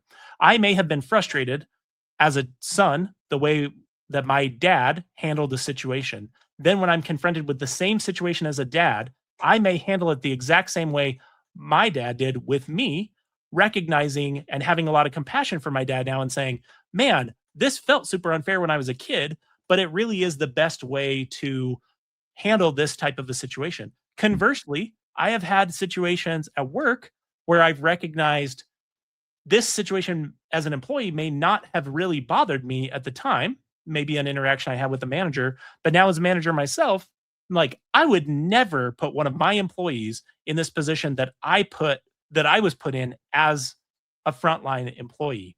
Mm-hmm. So there is some truth in what he's talking about here. I think the difference is that it just isn't an apt analogy because it's not the claims. And I'll make this real clear with the way he asked that first question. Follow a prophet even though he may be wrong sometimes. I know I've shared this with you. I don't know that I've shared it publicly. But when I was dealing with the situation in our ward involving our bishop being charged with child sex abuse crimes and disagreeing with the way that our ward and our stake president were handling that situation, I had what I would call probably my closest spiritual mentor. He was a sealer that I had met on my mission and actually ended up being the sealer at Cami and I's ceremony. He's still a wonderful man, and I still really love and admire him. But I remember calling him when I really was in this really, really difficult position and wondering what the right thing to do was. And he told me the same thing that Austin is saying in the way he's asked this first question, which is, yes, you need to be willing to follow prophets even when those prophets are wrong, even when you know that they're wrong. And Dallin Oaks teaches this explicitly in his B1 celebration about race in the priesthood, where he says that he received a confirmation or could receive a confirmation of the truth of none of the theories that were being offered at race at the time, but he decided instead to side with the church and to follow the leader's prophetic counsel, something to that effect. I do not believe in a celestial Nuremberg defense, and I never will. And what I mean by celestial Nuremberg defense, for people who don't get the reference, is the Nuremberg defense is the defense that was attempted at the Nuremberg trials by folks that worked for the Nazi regime, saying, I was just following orders. That defense didn't fly then, and I do not believe that that defense or that thought pattern can ever be used as a grounding for morality. I do not believe that God would uphold me going along with something that I know in my heart is wrong. And I told the sealer that when he gave me that advice, saying that you follow the leaders of the church, and if they need to be corrected, God will correct them. That is God's place, not yours. I do not believe that. If the church belongs to everyone, if the church really is a body, the body of Christ, the body of believers, everyone gets a say. And that is not the model on offer in the Mormon church. And that's where Austin's analogy and the things I agree with in this paragraph don't carry through to the church, because that isn't the way the church works. Very good. One of my main concerns with this particular analogy is it continues the much desired infantilization of the members of the church. I mean, desired by the leaders of the church. They treat the members as kids, pre-teen kids, who, when they start talking back, just get told to sit down and shut up. Right. You're supposed to be an infant throughout your membership in the church. You're never supposed to graduate from primary. So I'm concerned about it for that reason, but I made a few other points here. Let's grant Austin Fife's argument that Mormon prophets are flawed people who love their members and try their best. How does, I don't even know that that's true, but let's say it is. How does that make them any different from any other religious leader in any other religion in the world, Austin? How does that entitle them to be called prophets? How does that entitle them to be followed in matters of religion? Very well That's put. what happens when you slow down and you look at the things Austin says and you ask a few questions of your own. Right. He goes on here. Oh, there's some redlining. So you had to go at this part of the letter. I did. I'll read this question for us. The church is our best vehicle for receiving modern revelation and for helping people. Flawless. Is that a question I just heard being begged? Yes, absolutely it is. Flawless? No. I'm fine with the presence of flaws in the vehicle. Well, maybe ask the people who are affected by those flaws, Austin. Because that's the other reality, right? It's very easy in the abstract to say you're fine with the flaws of the vehicle until you're put in that situation. And you might want to wonder, what are these flaws exactly? I'm fine with some flaws in the vehicle I drive. Others, no. Let me drive this to a point and just say one of my biggest regrets about my time in the church is that my wife and I had discussion about how the church treated LGBT individuals, and had actually had a conversation for about 5 years before we left the church that if one of our kids was LGBTQ, we would leave the church in solidarity with them. And I am horrified that I did not recognize that me then continuing to associate with the church is basically me saying that my kids matter to me more than other people's kids. And that's the point I'm making here. Which they should. They should. But still, I know what you're saying. You know what I'm saying, which is it should affect how we judge those flaws in the vehicle. It's real easy to say that when the flaws in the vehicle don't affect you, Austin, is my point. Right. He then continues, when critics identify some defect in the vehicle, what do they want me to do? Run it off a cliff? Run it off a cliff with me and my family trapped inside? No, thanks. The church and its leaders reliably point the saints to the true hero, Jesus Christ. He's a little dramatic there, isn't he? So dramatic. And that's why I highlighted in red that part about running the vehicle off a cliff. Like, does he understand how well, I know the answer to this question. He doesn't understand how analogies work, but like, what a weird thing to write. Like, you're talking about it's one of the worst straw man arguments I've ever heard in my life. Yeah, and it's just so nonsensical. No one's asking you to run your family off of a cliff in a car because they're criticizing. It's just I think crazy. You should have your family get out of the car first, Austin. Okay, I said it.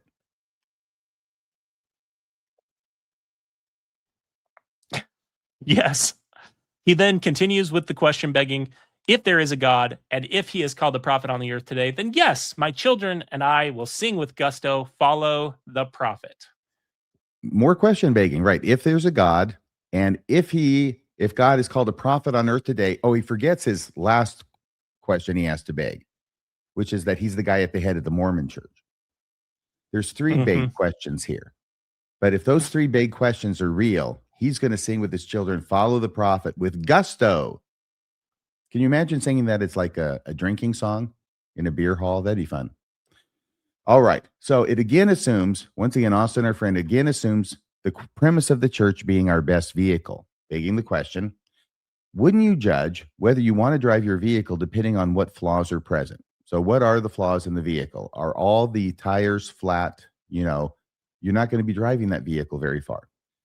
Run it off a cliff, really, Austin, with your family in it? Why so extreme? Wouldn't it be normal to get out of the car and use other transportation if you have legitimate concerns about whether the car will get you where you're going? You don't have to run it off a cliff. My gosh. It's just like crazy talk. But that's what he's trying to throw on us. He's trying to pretend like we are that crazy and irrational when I think it's the other way around. Yeah. His question, when critics identify some defect in the vehicle, what do they want me to do? Run it off a cliff? No.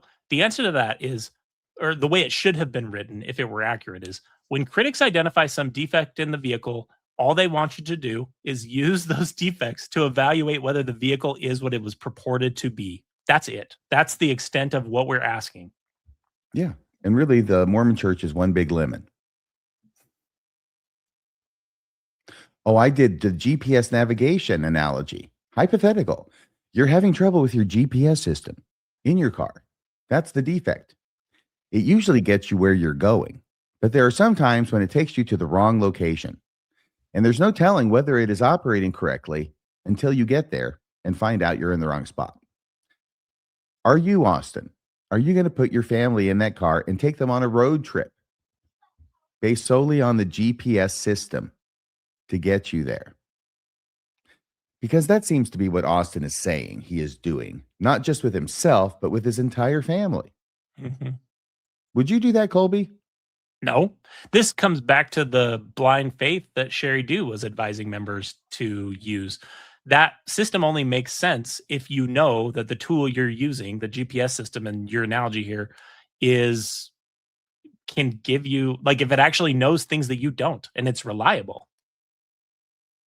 And so, Austin, this is an analogy that actually works. So you might want to take a few notes here.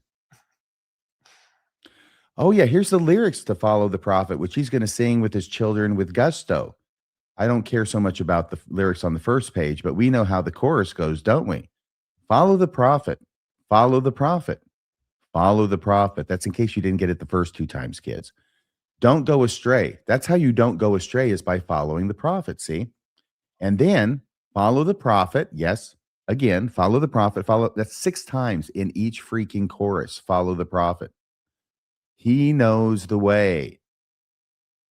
So the church is teaching through its hymn something different than what Austin is defending in his Light on Truth letter. Mm-hmm. And it's not he may know the way, it's he knows the way. He knows the way. Yeah, he'll get things wrong every now and again and lead you off the path, but you'll never be really astray because eventually he'll get you back on the right path.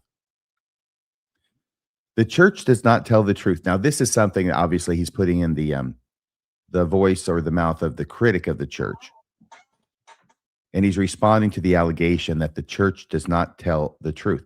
Now, I don't know why he does. Well, I do know why he does it. It's a straw man. I would say that there are several instances in which leaders of the church have misrepresented the truth claims of the church, or that they have hidden things from the members of the church. And I can demonstrate that time and time again.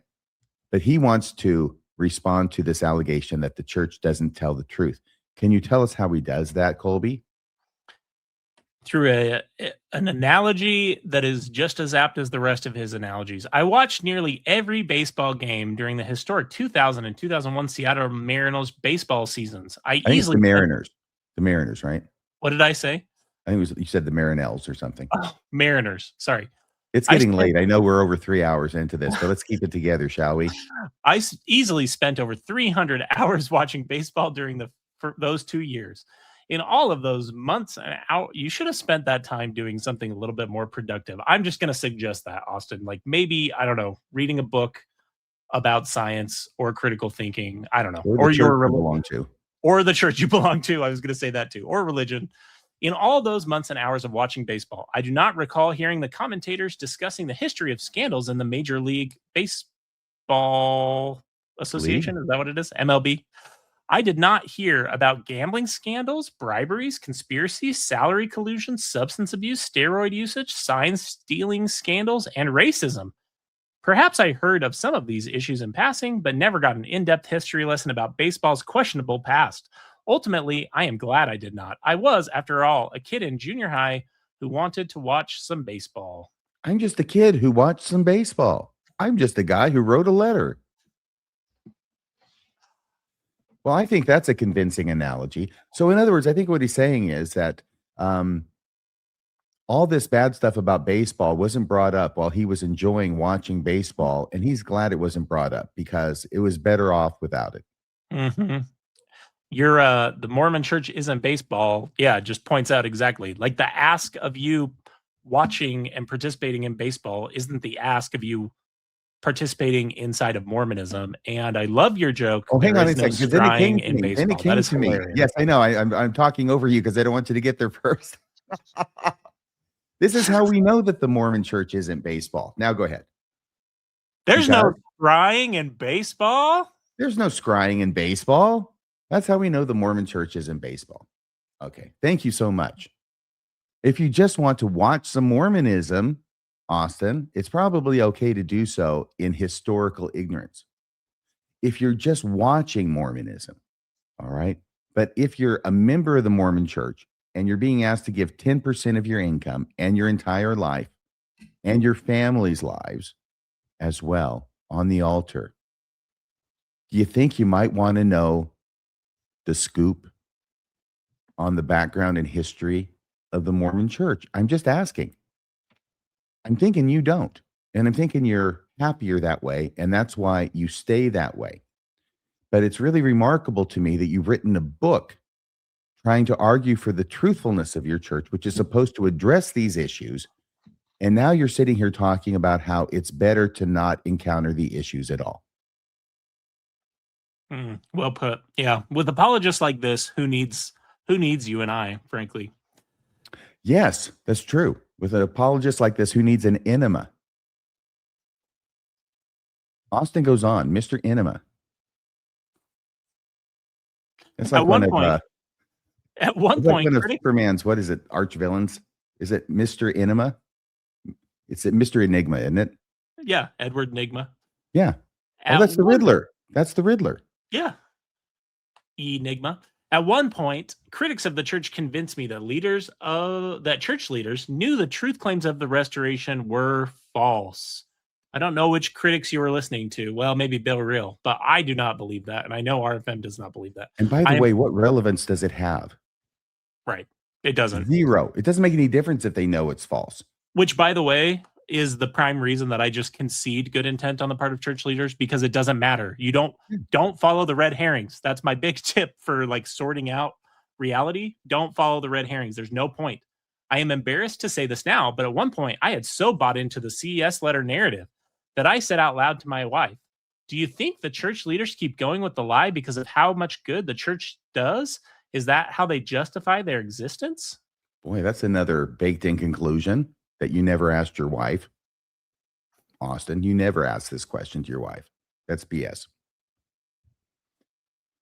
How did those critics convince you, Austin? What did they say? What examples did they give? Why should it matter whether church leaders know their truth claims are false? That's the relevance question. If the truth claims are false, aren't they just as false regardless of how somebody feels about them? Mm-hmm. And the line about how much good the church does is far from demonstrated. Nice try, though, Austin. I see what you did there.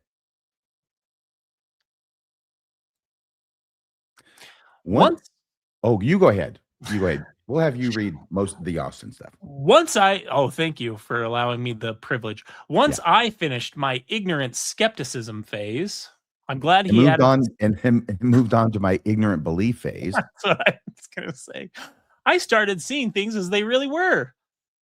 It shows. From the fall of 2019 to spring 2021, I taught early morning seminary. We were we covered the last part of the New Testament, the Book of Mormon, and the first half of Doctrine and Covenants. When I was called to teach seminary, I was excited to inoculate my students against the critics' complaints that no one taught me X, Y, and Z in church. I did my best to cover polygamy, seer stones, controversial policies, etc. Over time, I realized something. My students did not need or care for those topics. Okay, here's a news flash for you, Austin. Your students didn't care or need anything that you talked about. Okay. Not at that hour of the morning. I'm guessing this is early. Yeah, it's early morning seminary. You think the reason they're dozing is because you're talking about, critical issues of the church? They're dozing through everything, Austin. Can I put out a call to the audience? If anyone was in Austin Fife's seminary class where he taught about the controversial issues in the church, will you email RFM and or myself? We would like to hear about that. That would be interesting. That would be great. And now he's going to assume the paternalistic attitude toward his students, which the church assumes towards all of its members. That's right, because not all things that are true are useful. They needed instead to hear that God loves them, that they can be forgiven of their sins, and that they are each a precious son or daughter of God, and that Christ's atonement can enable us to do great things. In other words, they needed to hear everything the Church of Jesus Christ of Latter-day Saints emphasizes. Oh my gosh. And so they need to get up before dawn and sit in a class for an hour before school, by the way, before the regular school starts. And they need to hear these 4 things over and over and over and over and over and over again for every school year and for 4 school years in a row. That's what they need. I don't think so. I think that's a way of artificially limiting what it is you talk about to avoid the bad stuff. Mm-hmm. And then I said, judging from the book he wrote, Austin Fife has now entered the ignorant believer phase. Yeah. Seeing things as they really are. See, he says that I started seeing things as they really were. Means hiding negative information about Mormonism from its members. That's seeing things as they really are from Austin's point of view. Mm-hmm. They're really all just one-sided. Now, I'll let you continue to read, Austin. It occurred to me that most participants, myself included, in seminary, Sunday school, young women, priesthood quorums, relief society, and sacrament meetings need the gospel of Jesus Christ. I need to regularly hear the importance of daily scripture study, prayer, church attendance, repentance, faith, temple worship, family history, etc. The reason they say stuff like this is because there's nothing uncomfortable about any of those things. Run away from they're bored to death by it. Everybody's bored to death by it, Austin. You know it's true. We all know it's true. Okay. Yeah. Church is boring because this is all that they talk about. You don't need to hear the importance of daily prayer. Okay. You don't need to hear you know it's important. What is it about going to church and hearing somebody blather on about how important prayer is that suddenly makes you remember, oh yeah, that's important. Same thing with scripture study. This is all meaningless excuses to cover the vacuousness of what we hear in church meetings. Mm. And the vacuousness would be fine enough on its own, I suppose, if they weren't always talking about how wonderful the feast is that we've just experienced, right? Oh, yeah. It's like the double-edged, like they get you coming and going. Like, I guess I could deal with the banality if I wasn't also being told that the banality was the most wonderful thing I'd ever experienced in my entire life. Yeah. I'll continue with Austin here. He says, I realize that the church and its leaders are likely not overtly hiding anything. Notice all the weasel words in there. Likely, not overtly. So it's subjective. I realize that the church and its leaders are likely not overtly hiding anything. Of course they are. Come on. And I'm going to prove it in the next slide. They've literally, yes. You are. Instead, they are choosing to do what matters, to focus on what I would be focused on if I were in their shoes and running a global church. We can only hope, Austin, that will be adorable for all of us. I know that they're true because they believe the same things that I do.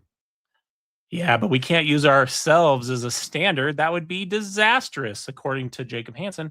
If there is someone out there like me who wants to learn more, there are plenty of resources. You don't want to learn more, Austin. You've made that really clear, I think, in your book. You don't want to learn more. You are opposed to learning more. And when he says there are plenty of resources, is he talking about Radio Free Mormon, Kolby? He should, because you corrected multiple things in his book, or we did over the including course of George this G. year. Cannon, who's now my favorite general authority. Yes. And I wrote, why, that's capitalized. Why do we need to hear the same handful of injunctions over and over again ad infinitum, Austin? Do you think that has anything to do with the fact that so many find church boring? LDS leaders likely not overtly hiding anything, plenty of resources, plenty where the truth is carefully hidden, you mean. Those are the resources that are approved in the church, the ones that hide the truth. This is the first Radio Free Mormon episode number 1. This is the end all and be all. You don't have to go any further than the talk by Boyd K. Packer, Apostle in the Church. The mantle is far, far greater than the intellect, which was published in BYU Studies after it was given by Boyd K. Packer. What he says in that, and you can go back and listen to it or read it if you like. What he says in that is that there are a lot of negative things about the church that do not increase faith. Those are the things that we hide as leaders of the church. And these are the things that we expect you as the seminary teachers, institute teachers, BYU professors in the church to hide as well. And if you don't hide them, then you may be looking for another job and you may be spending eternity in a very warm place. That is his talk in a nutshell. You cannot argue it in good faith. And now his letter goes on. Oh, it says footnotes at the bottom. I'm so excited because that means that's the end of the chapter. This is the last slide with language from his chapter on it. And there was much rejoicing. I have also come to appreciate something else that the Church of Jesus Christ of Latter-day Saints does. There is an ever-increasing amount of positive evidence for the church's truth claims, yet the church does not focus on them. The church leaders are impressively committed to the gospel of Jesus Christ, even if some concept or theory seriously bolsters our claims. So because church leaders don't repeat the crappy apologetics that Austin Fife finds so persuasive, it means that that's a good thing too, right? This isn't even totally true. focused on the gospel of Jesus Christ. They don't try and prove it true. This isn't even true, by the way. This isn't even true. The prophets and apostles use stuff that comes out of farms or have used stuff that comes out of farms. I'm not going to say they talk about it constantly. I mean, how about Dallin Oaks when he used the farm's research to say it was perfectly fine to describe an angel of God as a salamander? Yes. The gospel topics essays all build upon like apologetic works. They're all like the whole theory of the DNA in the Book of Mormon essay is John Sorensen's idea of limited geography and builds upon an apologetic piece he wrote back in the like early 90s. And by the way, yesterday on Friday, February 6, 2026, the church on its own newsroom site came out with an apologetic piece against a guy with the last name is Bo Euler, former bishop, who told a story about when he was bishop and getting bad advice from the sexual abuse church hotline. And then they came out and they challenged that and said, we've gone back and looked at the records that were destroyed at the end of the day back in 2013, and we're proving this guy's wrong. It's similar, but I think your gospel essays one is a better example because those are approved by the leaders of the church. They were inaugurated and then approved by the leaders of the church. Yeah. So what Austin's saying here, all of those are examples that contradict exactly what he's saying. It's hilarious that one of them happened literally yesterday. But yeah, this is just a cope from Austin. He then concludes, thankfully, with critics appear perfectly willing to float any potential theory, even if it contradicts another theory of theirs, as absolute fact. Can I just mention something that my mom used to tell me, that whenever you're pointing a finger at somebody else, you got 3 fingers pointing back at yourself, Austin? Did you ever think about that, Austin? See, 3 fingers pointing back at yourself? That's what's going on here.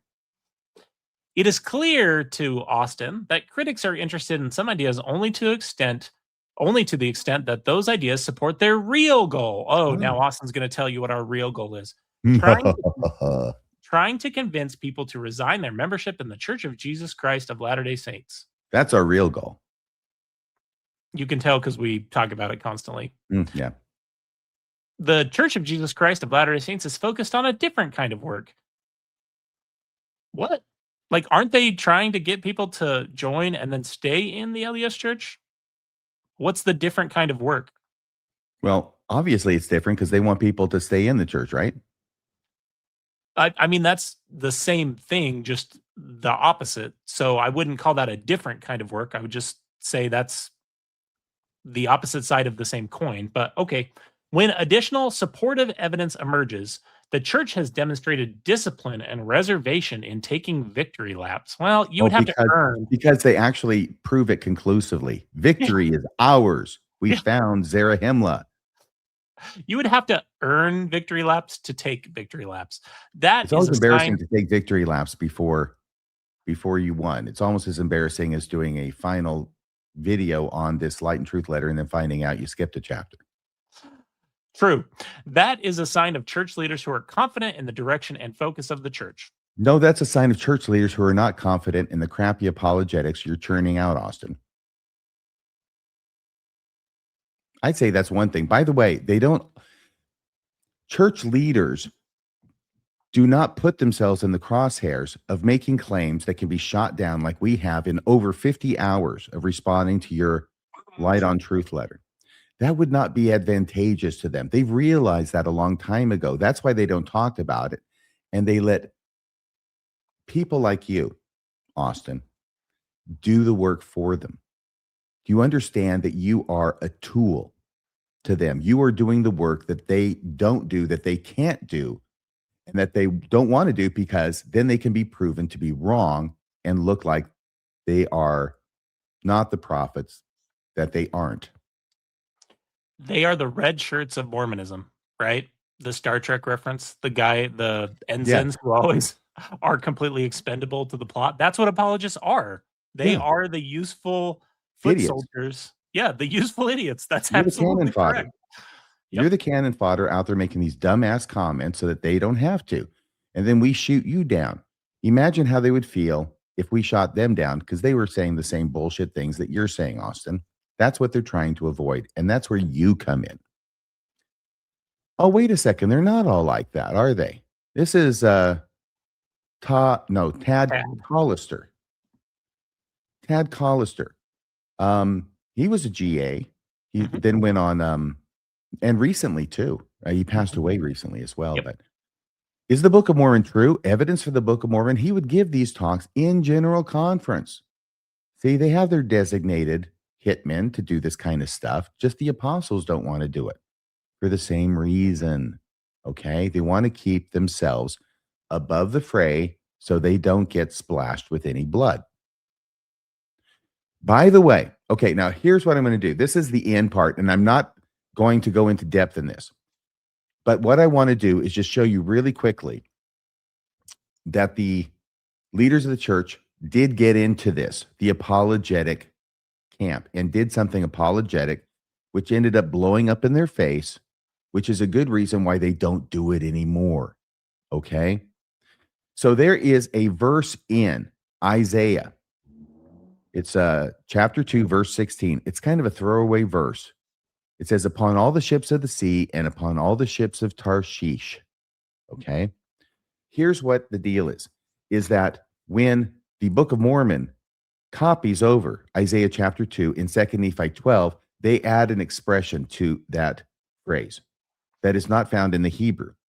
But the phrase that it keeps the one that's in the Hebrew, but it adds another phrase. And then amazingly, that additional phrase that's added gets found in the Septuagint, the Greek version of the Old Testament. So the argument was made by apologists like you, Austin, that this showed an evidence of antiquity of the Book of Mormon because whoever wrote it had access not only to the Hebrew version of Isaiah 2:16, but also the Septuagint, the Greek version of Isaiah 2:16. And then instead of following one or the other, he combined both of the expressions into 2 Nephi 2:16. I think I've summarized that pretty well. So we don't have to read that here. Now, Sperry's analysis is Sidney Sperry. He was a guy who probably came up with this idea in the first place. Sidney Sperry's analysis is included in the Church Educational System Student Manual for the Old Testament and is quoted or at least cited by many Latter-day Saint commentators on the book of Isaiah. I did this myself. It also appears to be the basis for the following statement in 2 Nephi 12:16, footnote 16a, in the current English edition of the Book of Mormon. If you've got it, you can go look it up yourself, which de facto bestows a seemingly official status on it. And here's what it says, quote, can you read this? The Greek Septuagint has ships of the sea. The Hebrew has ships of Tarshish. The Book of Mormon has both, showing that the brass plates had lost neither phrase. You see that? Now, here's what this looks like. Here is 2 Nephi chapter 2:16. There's the verse circled at the top. At the bottom is the footnote that is circled. And what that looks like closer up is this. Here's the verse. And upon all the ships of the sea, and upon all the ships of Tarshish, and upon all pleasant pictures. And here's the footnote, which is exactly what was just quoted. Then if you go to Isaiah chapter 2, verse 16, they want to cross-reference it there. You see where it says it's marked in red down below in the footnotes? Yep. Do you want me to read that? Yeah, it's the same thing, but cross-referencing it. They want to make sure people get it coming and going. It says the Greek Septuagint version has one phrase that the Hebrew does not, and the Hebrew has one phrase that the Greek does not, and then tells you to see the 2 Nephi verse that has both. Yes, exactly. So this was a time when the church, when it's making its 1979 version of the Bible and the 1981 version of the Book of Mormon, is putting these footnotes in there, and they decided to go all in on this apologetic. You can't go much more all in than including it in the footnote of your official version of the Bible and your first official version of the Book of Mormon. Now, this article that I've been quoting from came out in 2005. This is the article by Farms that debunks that understanding and shows why it does not have any kind of evidentiary value when it's applied to the Book of Mormon. That's what this is. And that's why it says here down below, it says they, the authors, discuss the inherent limitations of textual criticism in this kind of study and conclude that LDS and non-LDS scholars are open to different interpretive possibilities owing to the role that faith plays in one's approach to an interpretation of textual evidence. All this means is that they've got to leave an escape hatch for it being in the footnotes. Okay, but they're basically saying, no, this isn't true. And we'll see this in more of their language here in just a second. Can you read this? This is their conclusion of their actual article, not from the abstract. This is from 2005, Journal of Book of Mormon Studies, where they lay this idea to rest. In conclusion, we have observed that some Latter-day Saints blithely cite 2 Nephi 12:16. Okay, I just need to pause there. Who is blamed for this again? Those Latter-day Saints, not the people who put it in the scriptures. I want to swear, not the people who put it in the scriptures that those Latter-day Saints were reading. It's those stupid Latter-day Saints who believed what we told them. Those are always the people who are blamed, never the leaders. They're doing it blithely. They're doing it blithely. They're actually taking the footnotes in the scriptures as authoritative. Yeah. How dare they? So some Latter-day Saints blithely cite 2 Nephi 12:16 as a tangible vindication of Joseph Smith's prophetic call without sufficient consideration of the complexities involved in dealing with the ancient Hebrew and Greek versions of this first. Furthermore, we are concerned that Sperry, who originally offered this idea, Sperry's explanation has been too readily and uncritically accepted by Latter-day Saints, and that 2 Nephi 12:16 footnote 16a in the current edition of the Book of Mormon continues to encourage the oversimplification of this issue. All students of the Book of Mormon should understand the challenges of translating Isaiah 2:16 and ancient texts in general, the complex relationship between the Hebrew and Greek texts of Isaiah 2:16 and 2 Nephi 12:16, and the role that one's faith plays in one's approach to an interpretation of textual evidence. We hope that this article serves as a cautionary note concerning such issues and as food for thought on similar matters in other Book of Mormon passages. How bad does the case have to be for Farms to use this kind of language? Oh, really bad. Really, really bad. I also just think it's hilarious that they are concerned that this original apologetic that was put in people's scriptures has been uncritically accepted by Latter-day Saints. To use a quote from Carl Sagan that I've used throughout the series a number of times, it is dangerous to believe things because you wish them to be true. And that's what they're saying here. People wanted tangible vindication of Joseph Smith's prophetic claims so bad that they swallowed this wholesale without even understanding what they were swallowing in the first place. Yeah, and it seemed great until further research showed that it was wrong. But by then, it's already in the freaking footnotes, and it's hard to get rid of them. It would be easier to get rid of them now that it's online, but I went and checked, and they still have the same footnote. It's also worth noting that I like the way that Sidney Sperry was at least thinking about this with trying to find some vindication of Joseph Smith's claims of the brass plates. This is very similar to what we looked at together with the Great Isaiah Scroll. And I just looked it up. The Great Isaiah Scroll does not match with what the Book of Mormon has here in Isaiah 2:16. All it says is against all the Tarshish ships and against all stately vessels. Yeah, it has those two. It doesn't have the one about the pleasant pictures. No.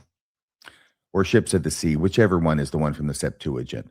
Correct. Okay, so the reason I went on that bit of a tangent is because I'm responding directly to what Austin just alleged in his final paragraph that we're covering from chapter 12, that these the church has demonstrated when additional supportive evidence emerges, the church has demonstrated discipline and reservation in taking victory laps.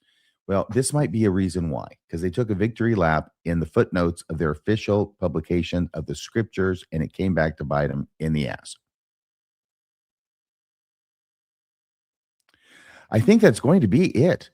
And I'm going to ask you for any closing comments that you have, remembering this is really closing for chapter 12, but it's also kind of closing for everything. We closed with everything on the one that we thought was everything on the last two chapters. But you go ahead and say everything that you want to say. Oh, this is a comment that I'd made? Yep. Or you made? You made. Oh, then would you read it? Does it need to be said that the inclusion of this apologetic footnote that ended up being incorrect is just another example in a long list of prophets, and all of them, by the way, getting it wrong? That's right. That's right. Not only is this just a contradiction of what he asserted in his paragraph, it's another example of prophets getting things wrong. Mm-hmm. Why are you putting wrong stuff in your footnotes, prophets? In That's your my question. scriptures. Those are in your scriptures. Like, you're putting it in the scriptures, and then you blame the members for believing you when you get things wrong. It's amazing. Mhm. You asked What's me for amazing my is any members allow that to happen to them, but I Yes. did all the time, so I understand. But from this point of view, it's like, how on earth do you allow them to blame you for believing the shit they told you was true? Yes. I will just say my concluding thoughts on this chapter. I really like my concluding thoughts for the whole series from the last time we met and talked about it. So I won't talk about the whole series. I'll just talk about this chapter. I will just say thank you for letting me be part of all these interesting conversations. It's in part why I'm starting that new endeavor. I hope you and I can find something either we disagree about or that is interesting enough to talk about there. So I basically discovered you then. Yeah. Let's be clear. Any success that you have in your new endeavors is attributable solely to me, kind of like how Steve Pinecker discovered Rebecca Biblioteca.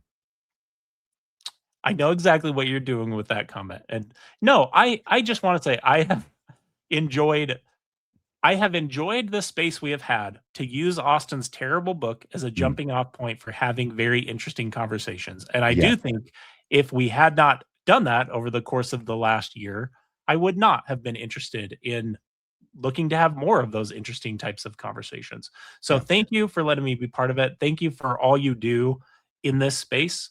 And thank you for going through the Light and Truth letter with me. I think both of us severely underestimated the amount of work and the amount of time we would spend on this terrible, terrible letter when we originally said, yep, let's do it. But hey, apologists, we've gone through every single bit of this, line by line, word by word, chapter by chapter. As much as that bothers Austin and Tikla Fife, we have gone through it. And this chapter altogether is just another in a long list of really terrible chapters in a really terrible book that sidesteps the actual issues. And I think we've made that point very well over the last 3.5 hours. I think so too. And all I will say is I will recall to memory an expression that I learned from Daniel C. Peterson, no less. though he was quoting somebody else. I think it applies aptly to Austin Fife's entire book, which is this, that one fool can ask more questions than 7 sages can answer. And with that, we will leave you. Thank you for joining us. Please hit like, please hit subscribe. And if you haven't already, please go over to radiofreemormon.org, make a donation there. $5 a month, all we ask, and greatly appreciated for those of you who have donated. Thank you so much. Your donations do keep Radio Free Mormon broadcasting behind enemy lines. So that's all for tonight.